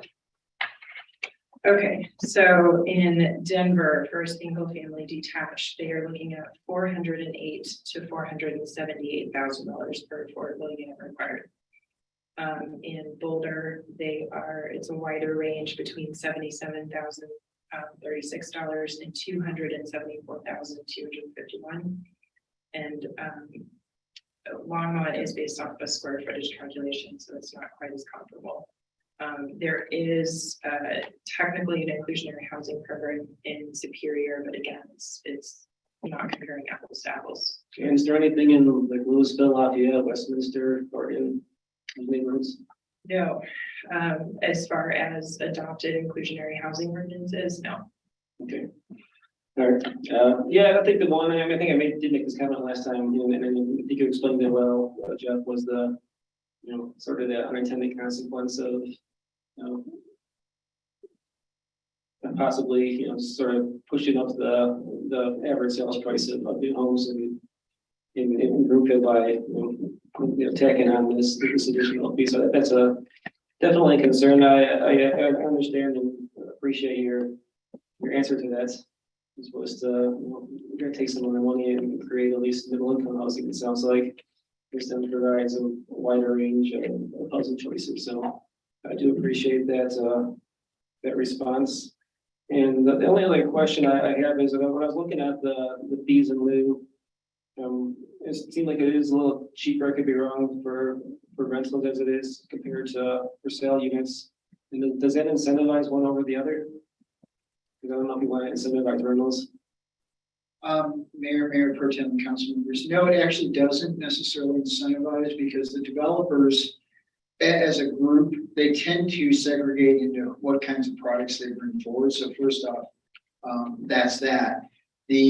What it reflects a bit more of this is actually where things tend to price and where they build. And I'm not suggesting that rental homes, whether they be multifamily rental homes versus single or versus home ownership like condos, but there is a slight variation in the construction costs and some of those other things, and the way that they necessarily bring it forward. So it's just it's reflecting what Molly and Root Policy did is they look at what they do, and they really did reflect it based upon those two segments of the market.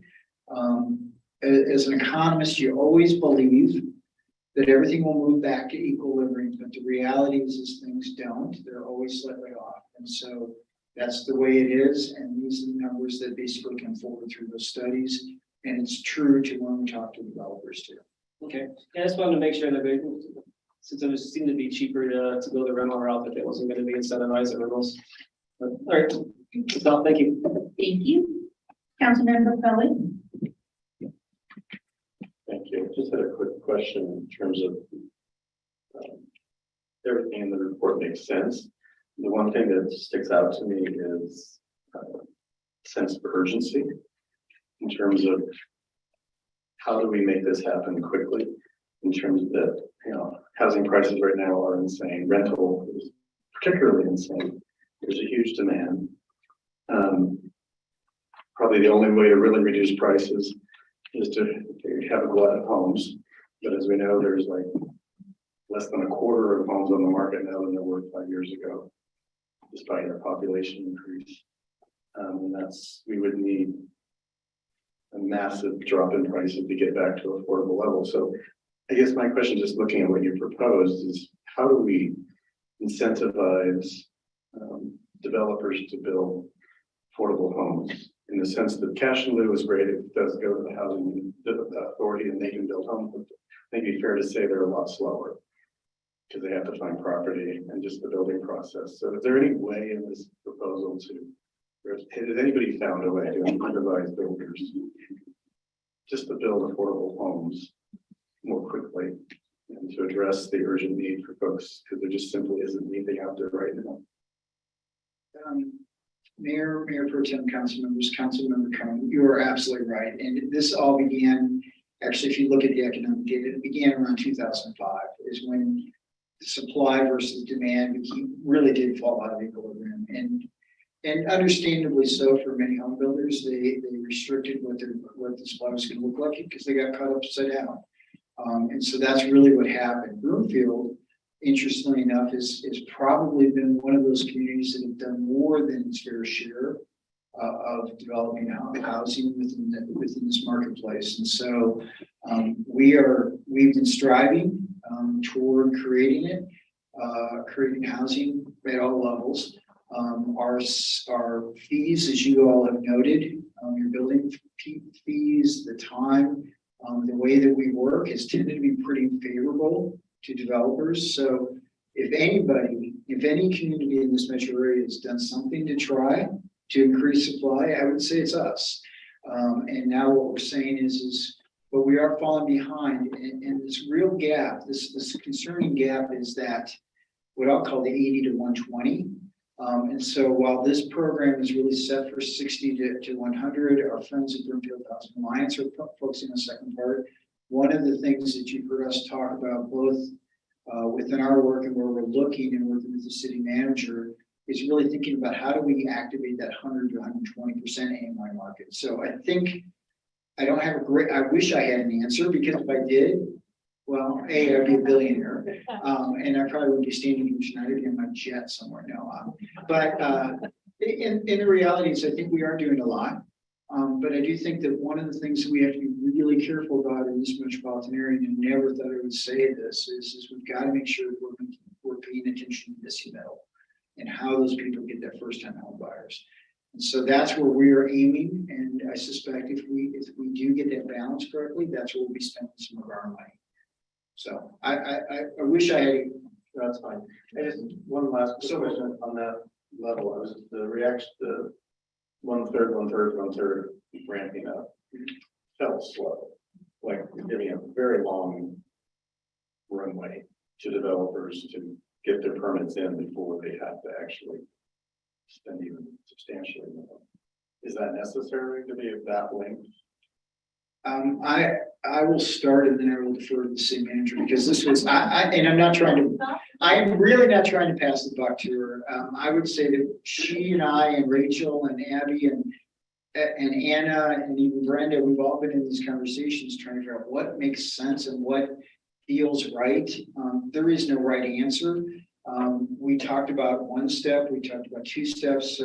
So council member, I would suggest to you that this is where we kind of landed. We felt that it gave the market some assurances and all of that. But we felt it was moving pretty quickly. And that's part of the reason, quite frankly, why we've been saying very publicly that we expect the rates to rise.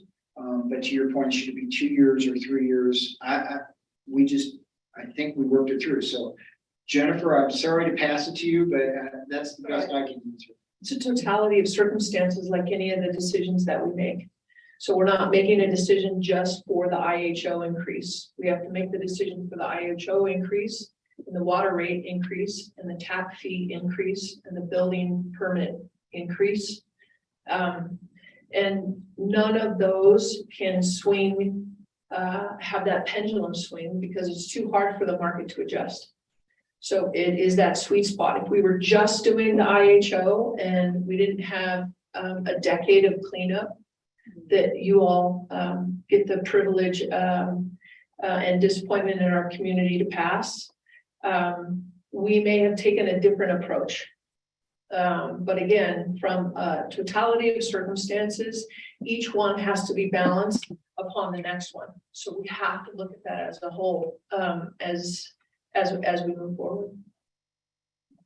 So if we went on a 1 year ramp up, what would happen? Well, Developers run away? we started on the 1 year ramp up, and I had 4 developers in my office within a period of 48 hours.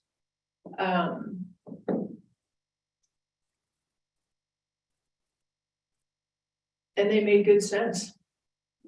I think one of the things that has been, that has really built the foundation for Broomfield is maintaining that business balance. And that's not favoring developers and it's not favoring the residents. It's having the approach of not having any valve turn on or turn off. But have the, again, it's, you know, in my household, we look at the kids and we try to keep them equally unhappy. Well, it wouldn't surprise me developers are right there right away because they're in a complaining, but are any of them going to run away from Broomfield, developing in Broomfield, considering the attractiveness of this community? I think it's a ripple effect, Councilmember Khan. I think a lot of the conversations that we have with developers, whether they be residential and or residential / mixed use / commercial, if we get the tagline that we implement a policy and we don't have an opportunity for weigh-in or conscientious implementation, that ripple effect doesn't just impact residential.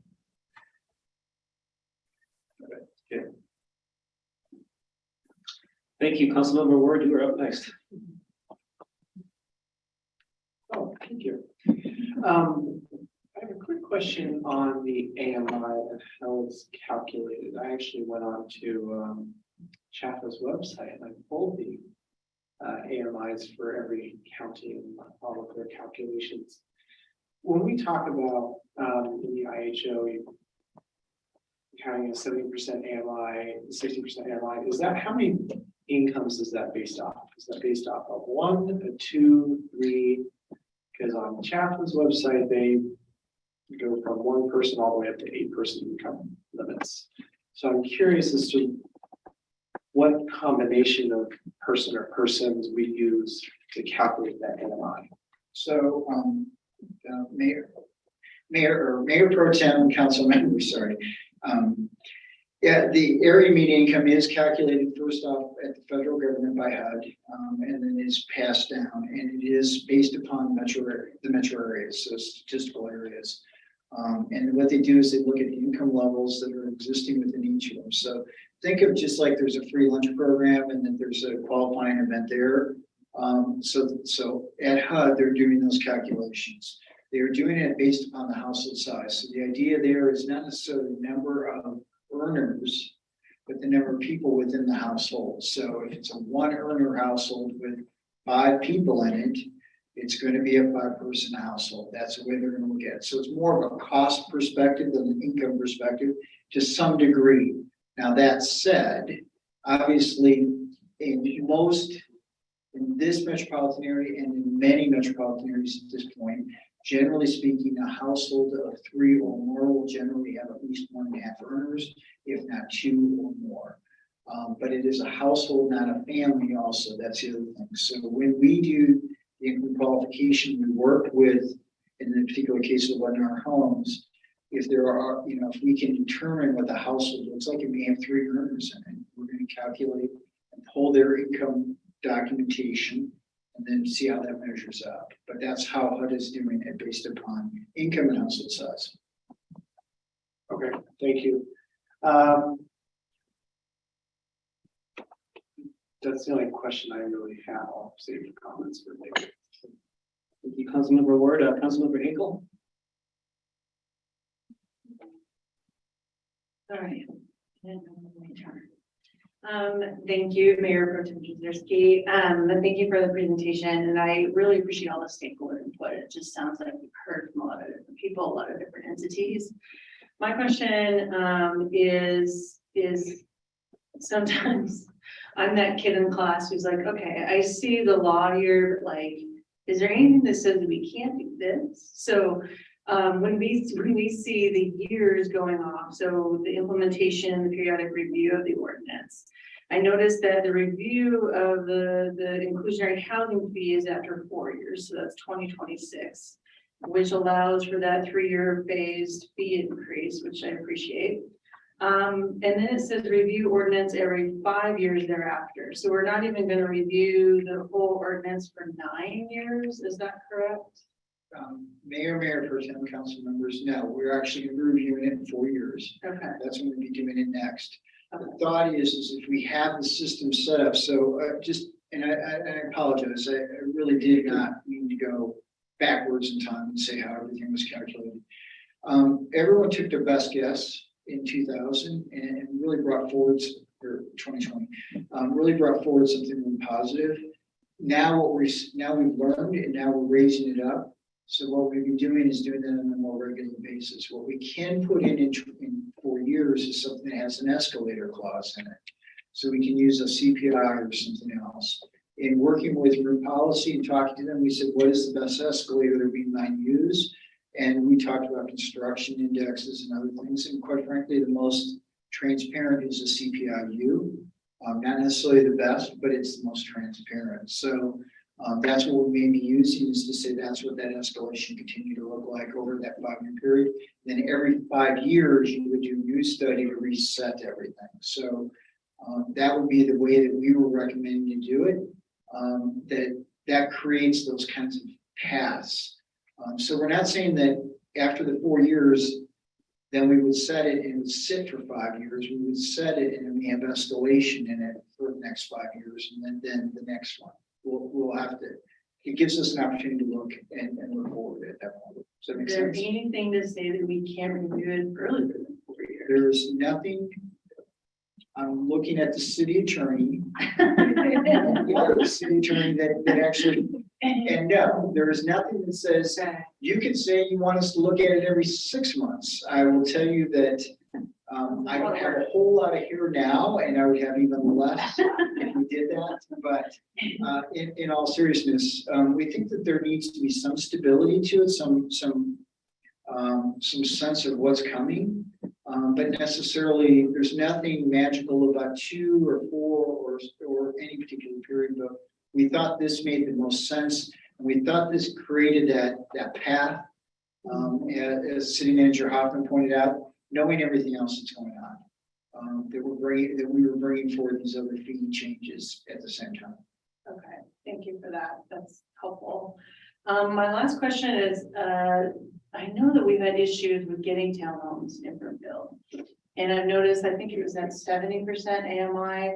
Did the developers or any sort of stakeholders tell us any sort of feedback on that? Like, would that limit even further the development of townhomes? Because I'm really concerned that we're not getting enough townhomes to this.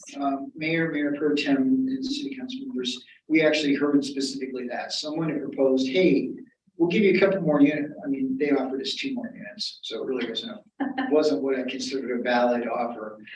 If you would let us go up to 70% or 80%. So what we did see was some of that from the developing community, and something that we possibly could have considered over the last 2 years. So it actually came from them to that point. And so I think that's answers your question. Okay, yeah, hopefully we see more and that we don't have a lot of sort of state legislature influence on that. I'm not sure. Thank you. Anyone else have any questions? I just have one, and I don't know if I missed it, but I did read that, all of the cash and lieu fees went into the Housing Development Fund. And I know we allocated a portion of that to start up the Broomfield Housing Alliance. So my question is, what is the fund balance and what are the plans for the rest of those funds? So I'm going to answer the first part. I'm looking at Brenda because she usually tells me, this is one of those questions that I ask all the time as we're working. It's like, how much money's in there, Brenda? So first off is Mayor Pro Tem and council members. One of the things as we're working through this is the city manager said very explicitly, we need to make sure that all these monies are targeted specifically to that fund. That's been a question. We've always done that, but now it's specifically called for within the ordinance. So to your point, that is absolutely true now going forward. Those funds are the city and county of Broomfield's funds. What we have done, what you all have done, and your predecessors, is you have allocated some of that to Northwest Parkway or Northwest Apartments, some of that to Crosswinds, and some of that to the Broomfield Housing Alliance and some other things that we're working on. One of the things that you're going to be seeing, I believe Sharon Tessier will be coming forward with Rachel in about 2 weeks, is the tax, senior tax and IDD and veterans. Am I getting all the groups right? Tax rebate program we're talking about doing in the local level. That's how that money would be, that's where that money is coming from. So we do have ideas for what we could do with these monies. It's some of it is intended and will likely go to the Broomfield Housing Alliance, where we don't have specific amounts. That would be something that as they move forward and they are successful in their programs, they may be coming back and asking for more. But we do have some ideas that we think are going to work towards some of the other housing preservation programs that we think we should be doing here in the community, such as supporting seniors, preserving them in their homes, and then also thinking about this missing middle. Now I'm going to turn, now that Brenda's had a few minutes. Thank you. You gave her some time to give the number. See, that's called stretch. Yeah, stretching. But what the actual balance is today. In real time. And by the way, the memo that we provided before, we did have an estimated amount. 1 or 2 of those projects have actually fallen off. And are not moving forward, so it's a little bit less than we anticipated. So Was it in the memo? Because I didn't. This was in the study session where we talked about what was potentially there. Oh, yeah. So those, a couple of those, which we said may be coming, but they weren't firm yet. Okay. What we have in there today is 1, 2, 3 million. Jeff, we're also gonna start doing 10 push-ups for every time you get a question and you do the council member, council. Well, that's also a stretch. Now, I was taught that about 15 years ago that that's Yeah. how I need to introduce and respond to every question because I'm responding to the chair. I think it's great. Yeah. But I guess I have 102 push-ups. To go with my walking.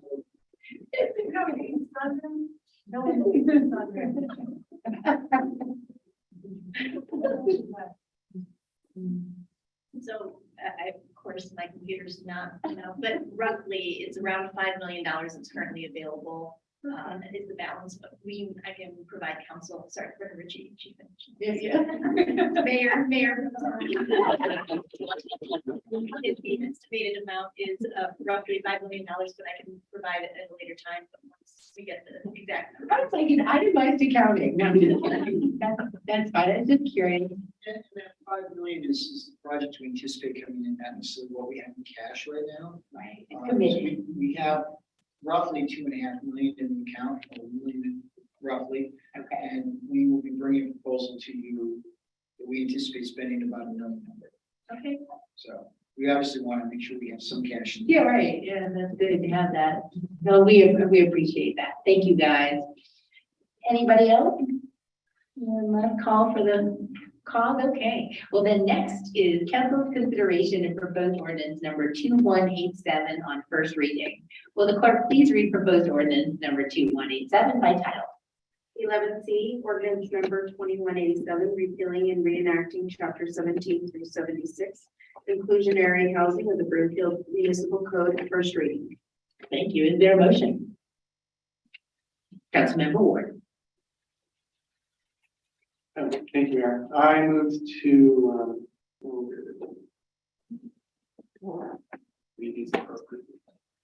I move that ordinance number 2187 be adopted on first reading, ordered, published in full, and that a public hearing and second and final reading of the ordinance be scheduled for October 25th, 2022, as allowed by city council procedures and rules of order. Wow, you got a long one. Okay, is there a second, Councilmember And Levy? his motion was as long as the budget. I second the motion. Thank you. Is there any discussion? All right. Oh, yeah, Councilmember Marshall should. Thank you, Mary. So my comment on this is, I know during study session, I raised concerns about the amount, whether or not we should raise it up to the full 100%. I think I'm comfortable with the level it's at right now, but I do agree with Councilman Cohen's comments or questions about the ramp up period. I understand the concern, but it seems to me that giving the ordinance now and then ramping it up over, say, a 2-year period is more appropriate than the full 3-year. Developers know that it's been coming, and I'd be more comfortable with that. So I know it's too late tonight, but I think I may be offering an amendment or working with the council or some, working on amendment for second reading to maybe stretch that to 2 years instead of 3. So, thank you. All right, thank you, Councilmember Ward. Thank you, Mayor. The only comment that I wish to reiterate from what I said in the study session is in regards to the AMI for the for sale units. I don't think any of the 3 sections really help identify the lower thresholds of what middle income, and I think in Denver, that's roughly 60,000 is towards the lower end now.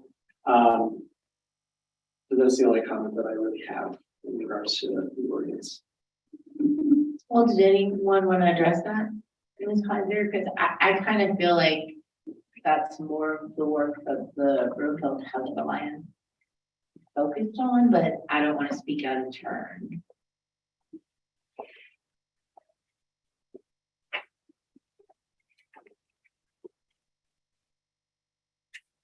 Evening again, Kristen Heiser, Broomfield Housing Alliance, Mayor Pro Tem, everybody else. I think what I would say to that is totally appreciate that question. Thank you very much and for raising that issue. The challenge that we have in affordable housing is that in households that earn the lower incomes, it's really hard to access housing and to be successful in that housing when they have those lower incomes without an additional subsidy. So there are programs like Habitat for Humanity who look at 60 to 80% AMI, but it is a challenging demographic to serve because of the amount of subsidy that it requires for that individual to be successful in their housing outcomes. But with that said, that is something the Broomfield Housing Alliance is very interested in looking at, and most likely doing it with a partner such as Habitat for Humanity, who is structured to meet exactly that need. Thank you, Ms. Heiser. Any other discussion? Councilmember Lindstedt.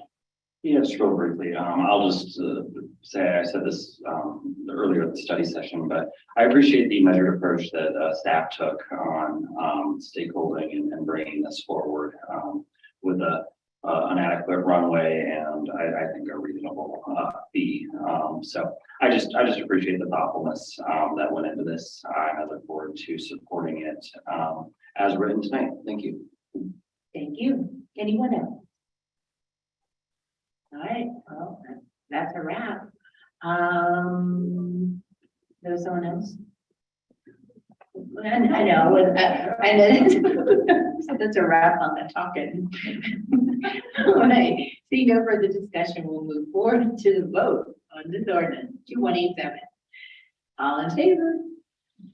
Any opposed? That passes unanimously. Thank you all so much for the thoughtfulness.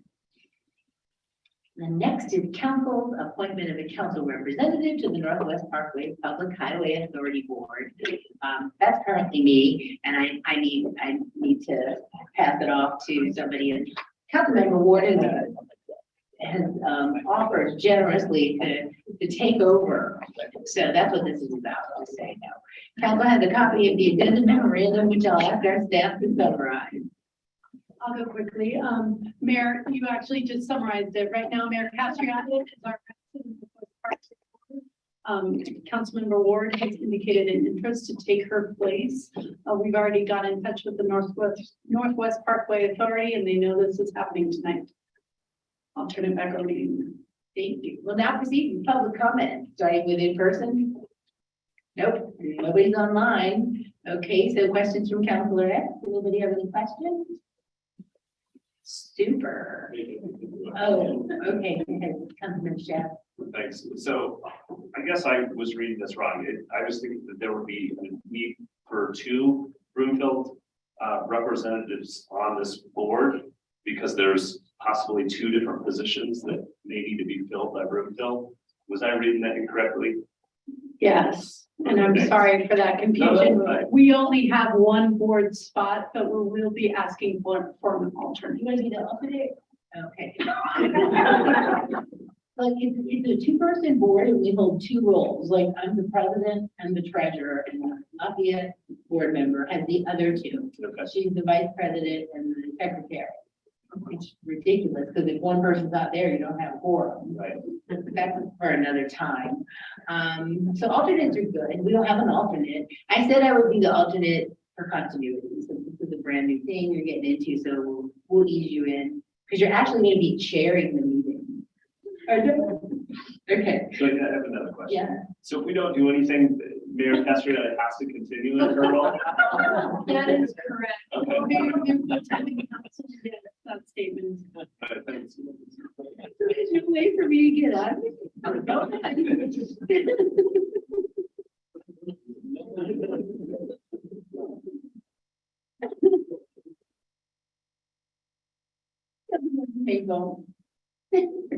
I just want to know if we're getting a speech tonight from Councilmember Ward, and if you can tell us your experience in highway department. Just kidding. No. You're not giving the dang thing from me. I love it. Some levity. Okay, but we have to follow the nomination and appointment process as outlined in council's rules and procedure. If council wishes to make an appointment to the Northwest Parkway Public Highway Authority Board, the following process would be in order. Nominations will be taken for the appointment, and nominations do not require a second. The council will vote if there's more than one nomination for the appointment. The clerk will count the votes and the mayor will announce the results, really? Then finally, the council will ratify the appointment by motion. So, are there any nominations for the board appointment to the Northwest Parkway Public Highway Authority, Mayor Pro Tem? Why, yes, there are. I would like to nominate Councilmember Ward to a sentence as the primary representative. And our great Mayor Castriata to the sentence as the alternate. On the Northwest Parkway Board. Is that okay? Yes. Great. Are there any other nominations? Then I'll fight for it. Okay, so then, there being only one nomination for the board appointment and one nomination for the alternate member, I'm going to move forward with the motion.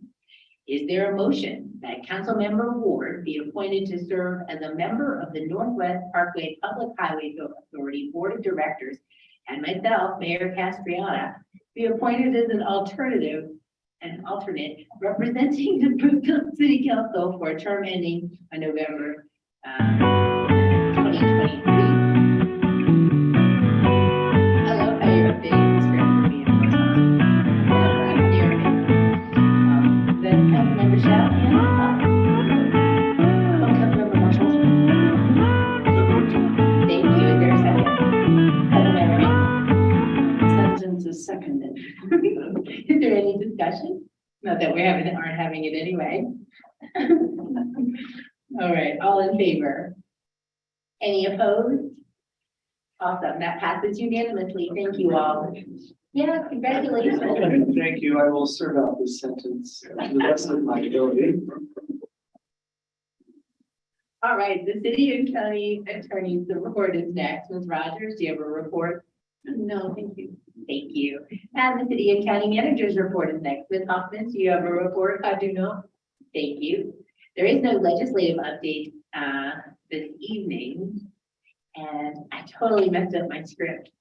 Here we go. Items 15A and 16A were reviewed earlier this evening, and there are no special reports. The next item of business for council's consideration this evening is Councilmember Marshall's request for future action regarding directing staff to discuss rental property registration and management. I want to remind council that this is not a discussion on the topic, and instead the opportunity for council to provide staff direction on whether or not council desires staff to dedicate time and resources to this request. I'll give the floor to Councilmember Marshall to explain. Thank you, Mayor. So comes in line with the housing discussion we've been having and the affordability. So initially it was the thought to create a registration program by which all landlords, property owners would register the rental units, pay a nominal fee per year, and then that fee could be waived if they accept vouchers or have affordable units. So kind of like an incentive program to get more renters, more landlords' properties with vouchers. That was the initial thought. And then I thought about bringing this as an amendment to the IHO, which I ran by City Attorney Rogers. And she said that, no, could not do that, it needed to be a separate thing. And then pointed out that this was actually tried back in 2011 and didn't get seconded. And that was more focused on having contact lists for code violations, that sort of thing. And I also remembered that we updated our ordinances related to mobile home parks a few years ago. And so I thought that with this, we could also look at our landlord tenant kind of regulations, make sure that our tenants are properly adequately protected and have the rights represented. So kind of roll it all together is my thought. I understand this would be a pretty hefty staff ask, so I'm not in any hurry to get this done. So I have first year sometime, whatever works for staff. So that's my thought. Okay, thank you for that. Did you want to say something, Ms. Hoffman? So it would be helpful to have additional conversations about what isn't going to happen in order for that to happen. That's a big lift. Yeah. And so it wouldn't be added to the list, but we would certainly entertain bringing council additional conversations about what we could push. So we're in the process right now of building 2023, doing anytime we say better, it means we're not doing it very well, but a better job of lining up what those conversations will be in 2023. And again, kind of that cadence, what served us well for 2022 is really those building blocks and having a very methodical approach about what conversations and education needs to happen before we then introduce any kind of concept. So kind of plugging and playing. We have a lot of development that's happening. And the focus with the catalytic developments, those are huge lifts in addition to the goals that we've agreed on for 2023. And again, from a staff alignment perspective, so that's not to say that we are not flexible and couldn't entertain it, but that's a big lift.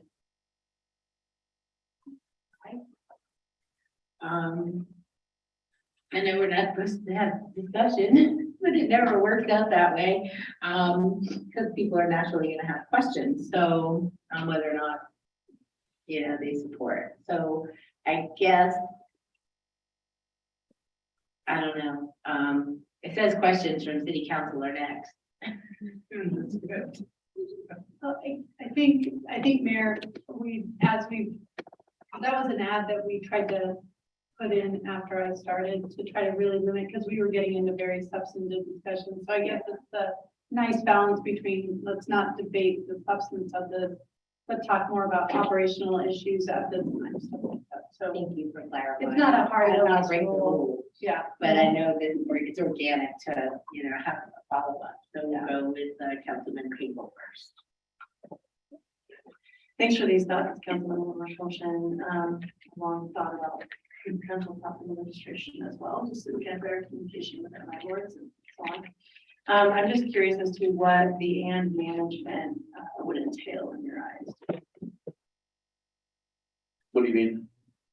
Like, what would be your expectation of management? It says to discuss rental property registration and management. I think my thought was just to make sure that our landlord tenant balance is proper, that we have, protections for our tenants. So if there's issues, for example, in our mobile home parks, if there's issues with their management, that they have proper recourse. I know the state of Colorado has updated the laws in the last few years, so it's better than it used to be, but it used to be pretty one-sided on the tenants didn't necessarily have a lot of rights previously. So I thought that was kind of the issue, but the number one focus for me originally was the encouraging vouchers. So having a registration fee that could be waived if they accept vouchers, that was the initial. So you're not saying management of staff to manage the vouchers, or you're just saying? I guess my thought would be any vouchers that we currently offer, and then at a later date, maybe look at the Housing Alliance to, if they're gonna offer any additional vouchers. So vouchers offered by Broomfield Section 8 with our management group, I guess. And then staff, do we have staff already on that as far as vouchers go? Don't we already have staff? So we don't have, so we're in a pool. So that original, if you recall so we missed the NOFA when we became a city and county. So we have partnered with other counties to use their vouchers. And now the state of Colorado has moved from, the voucher follows the individual. So you can, it's reporting your voucher if in fact you want to move. So communities that have a high number of Section 8 vouchers are generally the ones that have the rental, the program that Councilmember Marsh Holshan is speaking of. So we have 25 Section 8 vouchers that we have oversight of that are in our community right now. So they're not specifically Broomfield. Again, being able to open those Section 8 vouchers is again from the Broomfield Housing Alliance. It's not necessarily something that from our team or staff is looking to do. So well, I certainly understand, it's the volume piece, right? If we had a volume, it would justify the direction that you're headed in. But with 25 vouchers to then have a rental registration for folks that are renting their homes in Broomfield, whether they have vouchers or whether they don't have vouchers, and then waiving a fee if they would accept vouchers.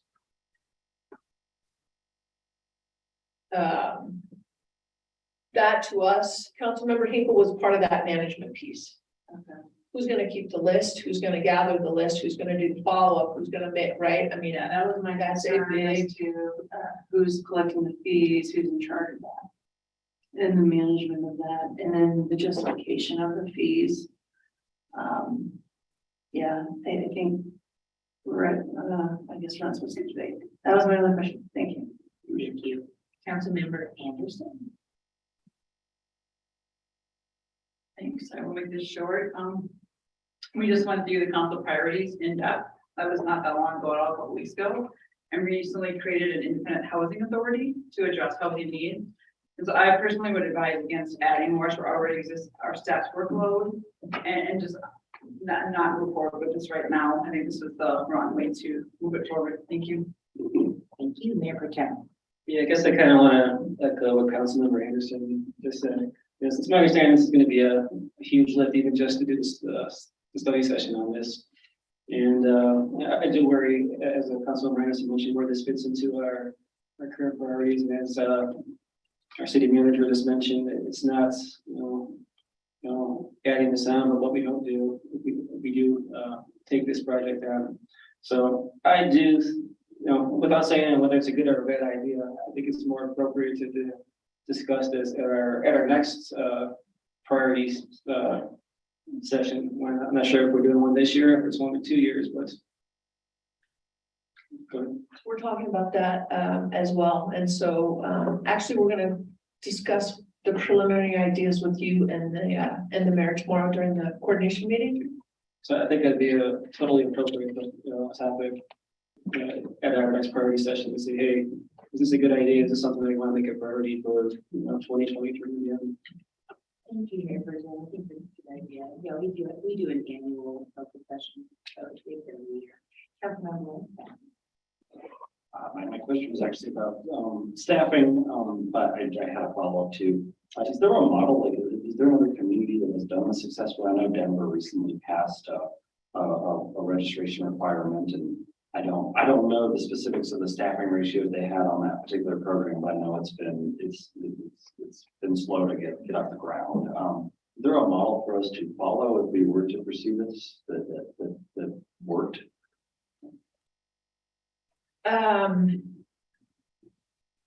I think there are a lot, so model would indicate something that would be a best practice that we would in fact do.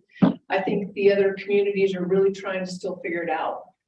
And again, it's that methodical key. And one of the biggest components, Councilmember Lindstad, is if you have the volume that requires additional focus, that's really that's what drives it. I was just speaking about the registry itself, not the rest of the moving pieces. Yeah. Boulder has a rental registry.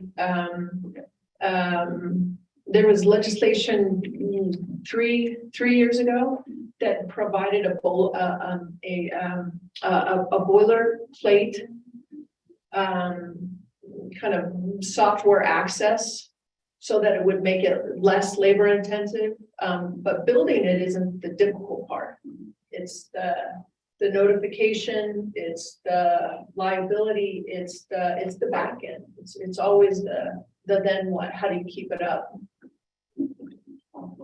Seems like a very interesting idea when there's adequate resources to get behind it and in a methodical, plan to do that. But that's all my comments. Thank you, Mayor. Thank you. Anyone else? Any other questions or comments?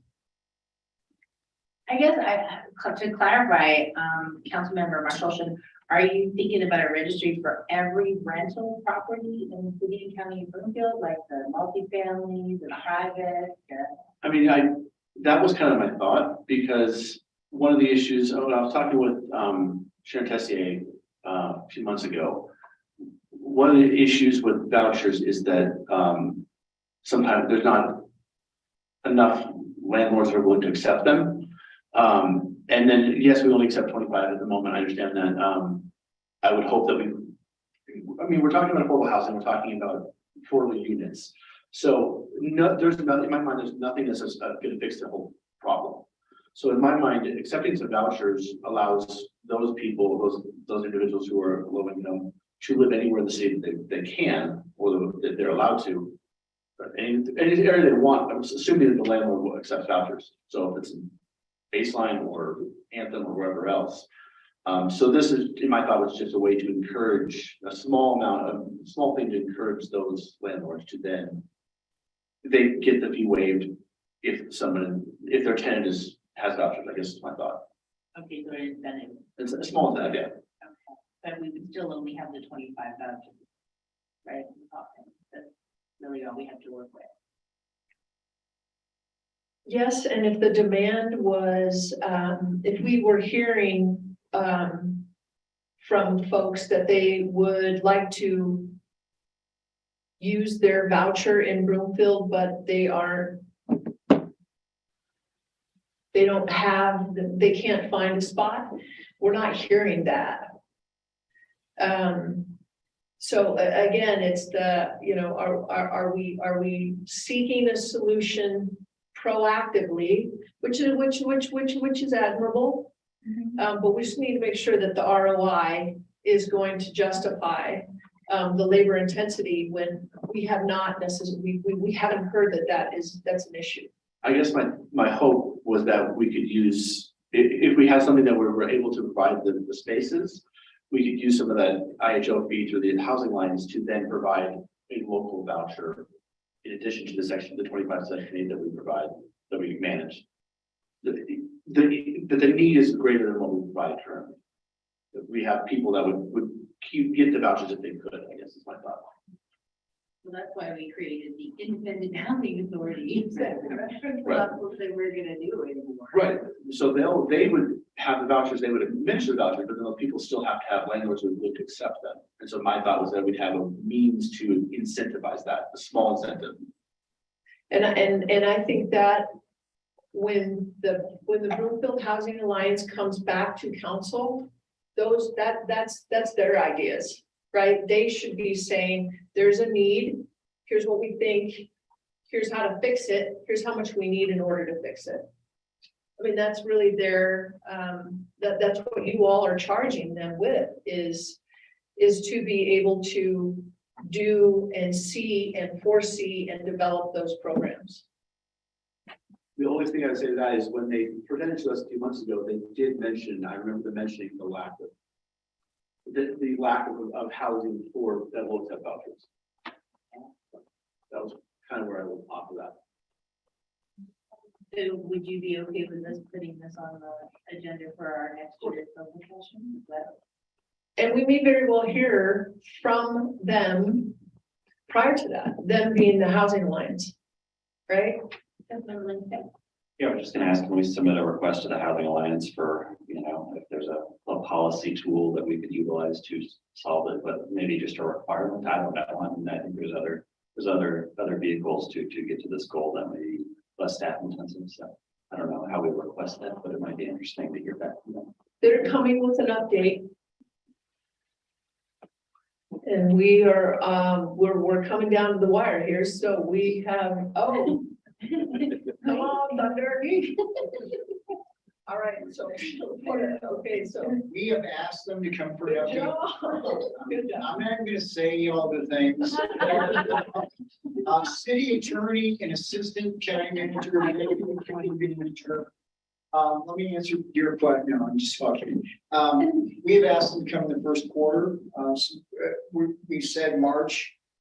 As Jennifer mentioned earlier, we are working through, she's working through with various folks the schedule for 2023. So we think there's an opportunity potentially in March or perhaps in the second quarter. So we're just trying to find that right time for them. But we will communicate. We do communicate and attend their meetings, so we do let them know what we are hearing from council also. So we will, it's a two-way conversation. Thank you, Mr. Romine. Your council okay with that then? I'm seeing nods. Okay, perfect. Thank you all so much, and thank you, Councilmember Marshall, for bringing that forward. That concludes the items on this evening's agenda. Is there any other business to come before council?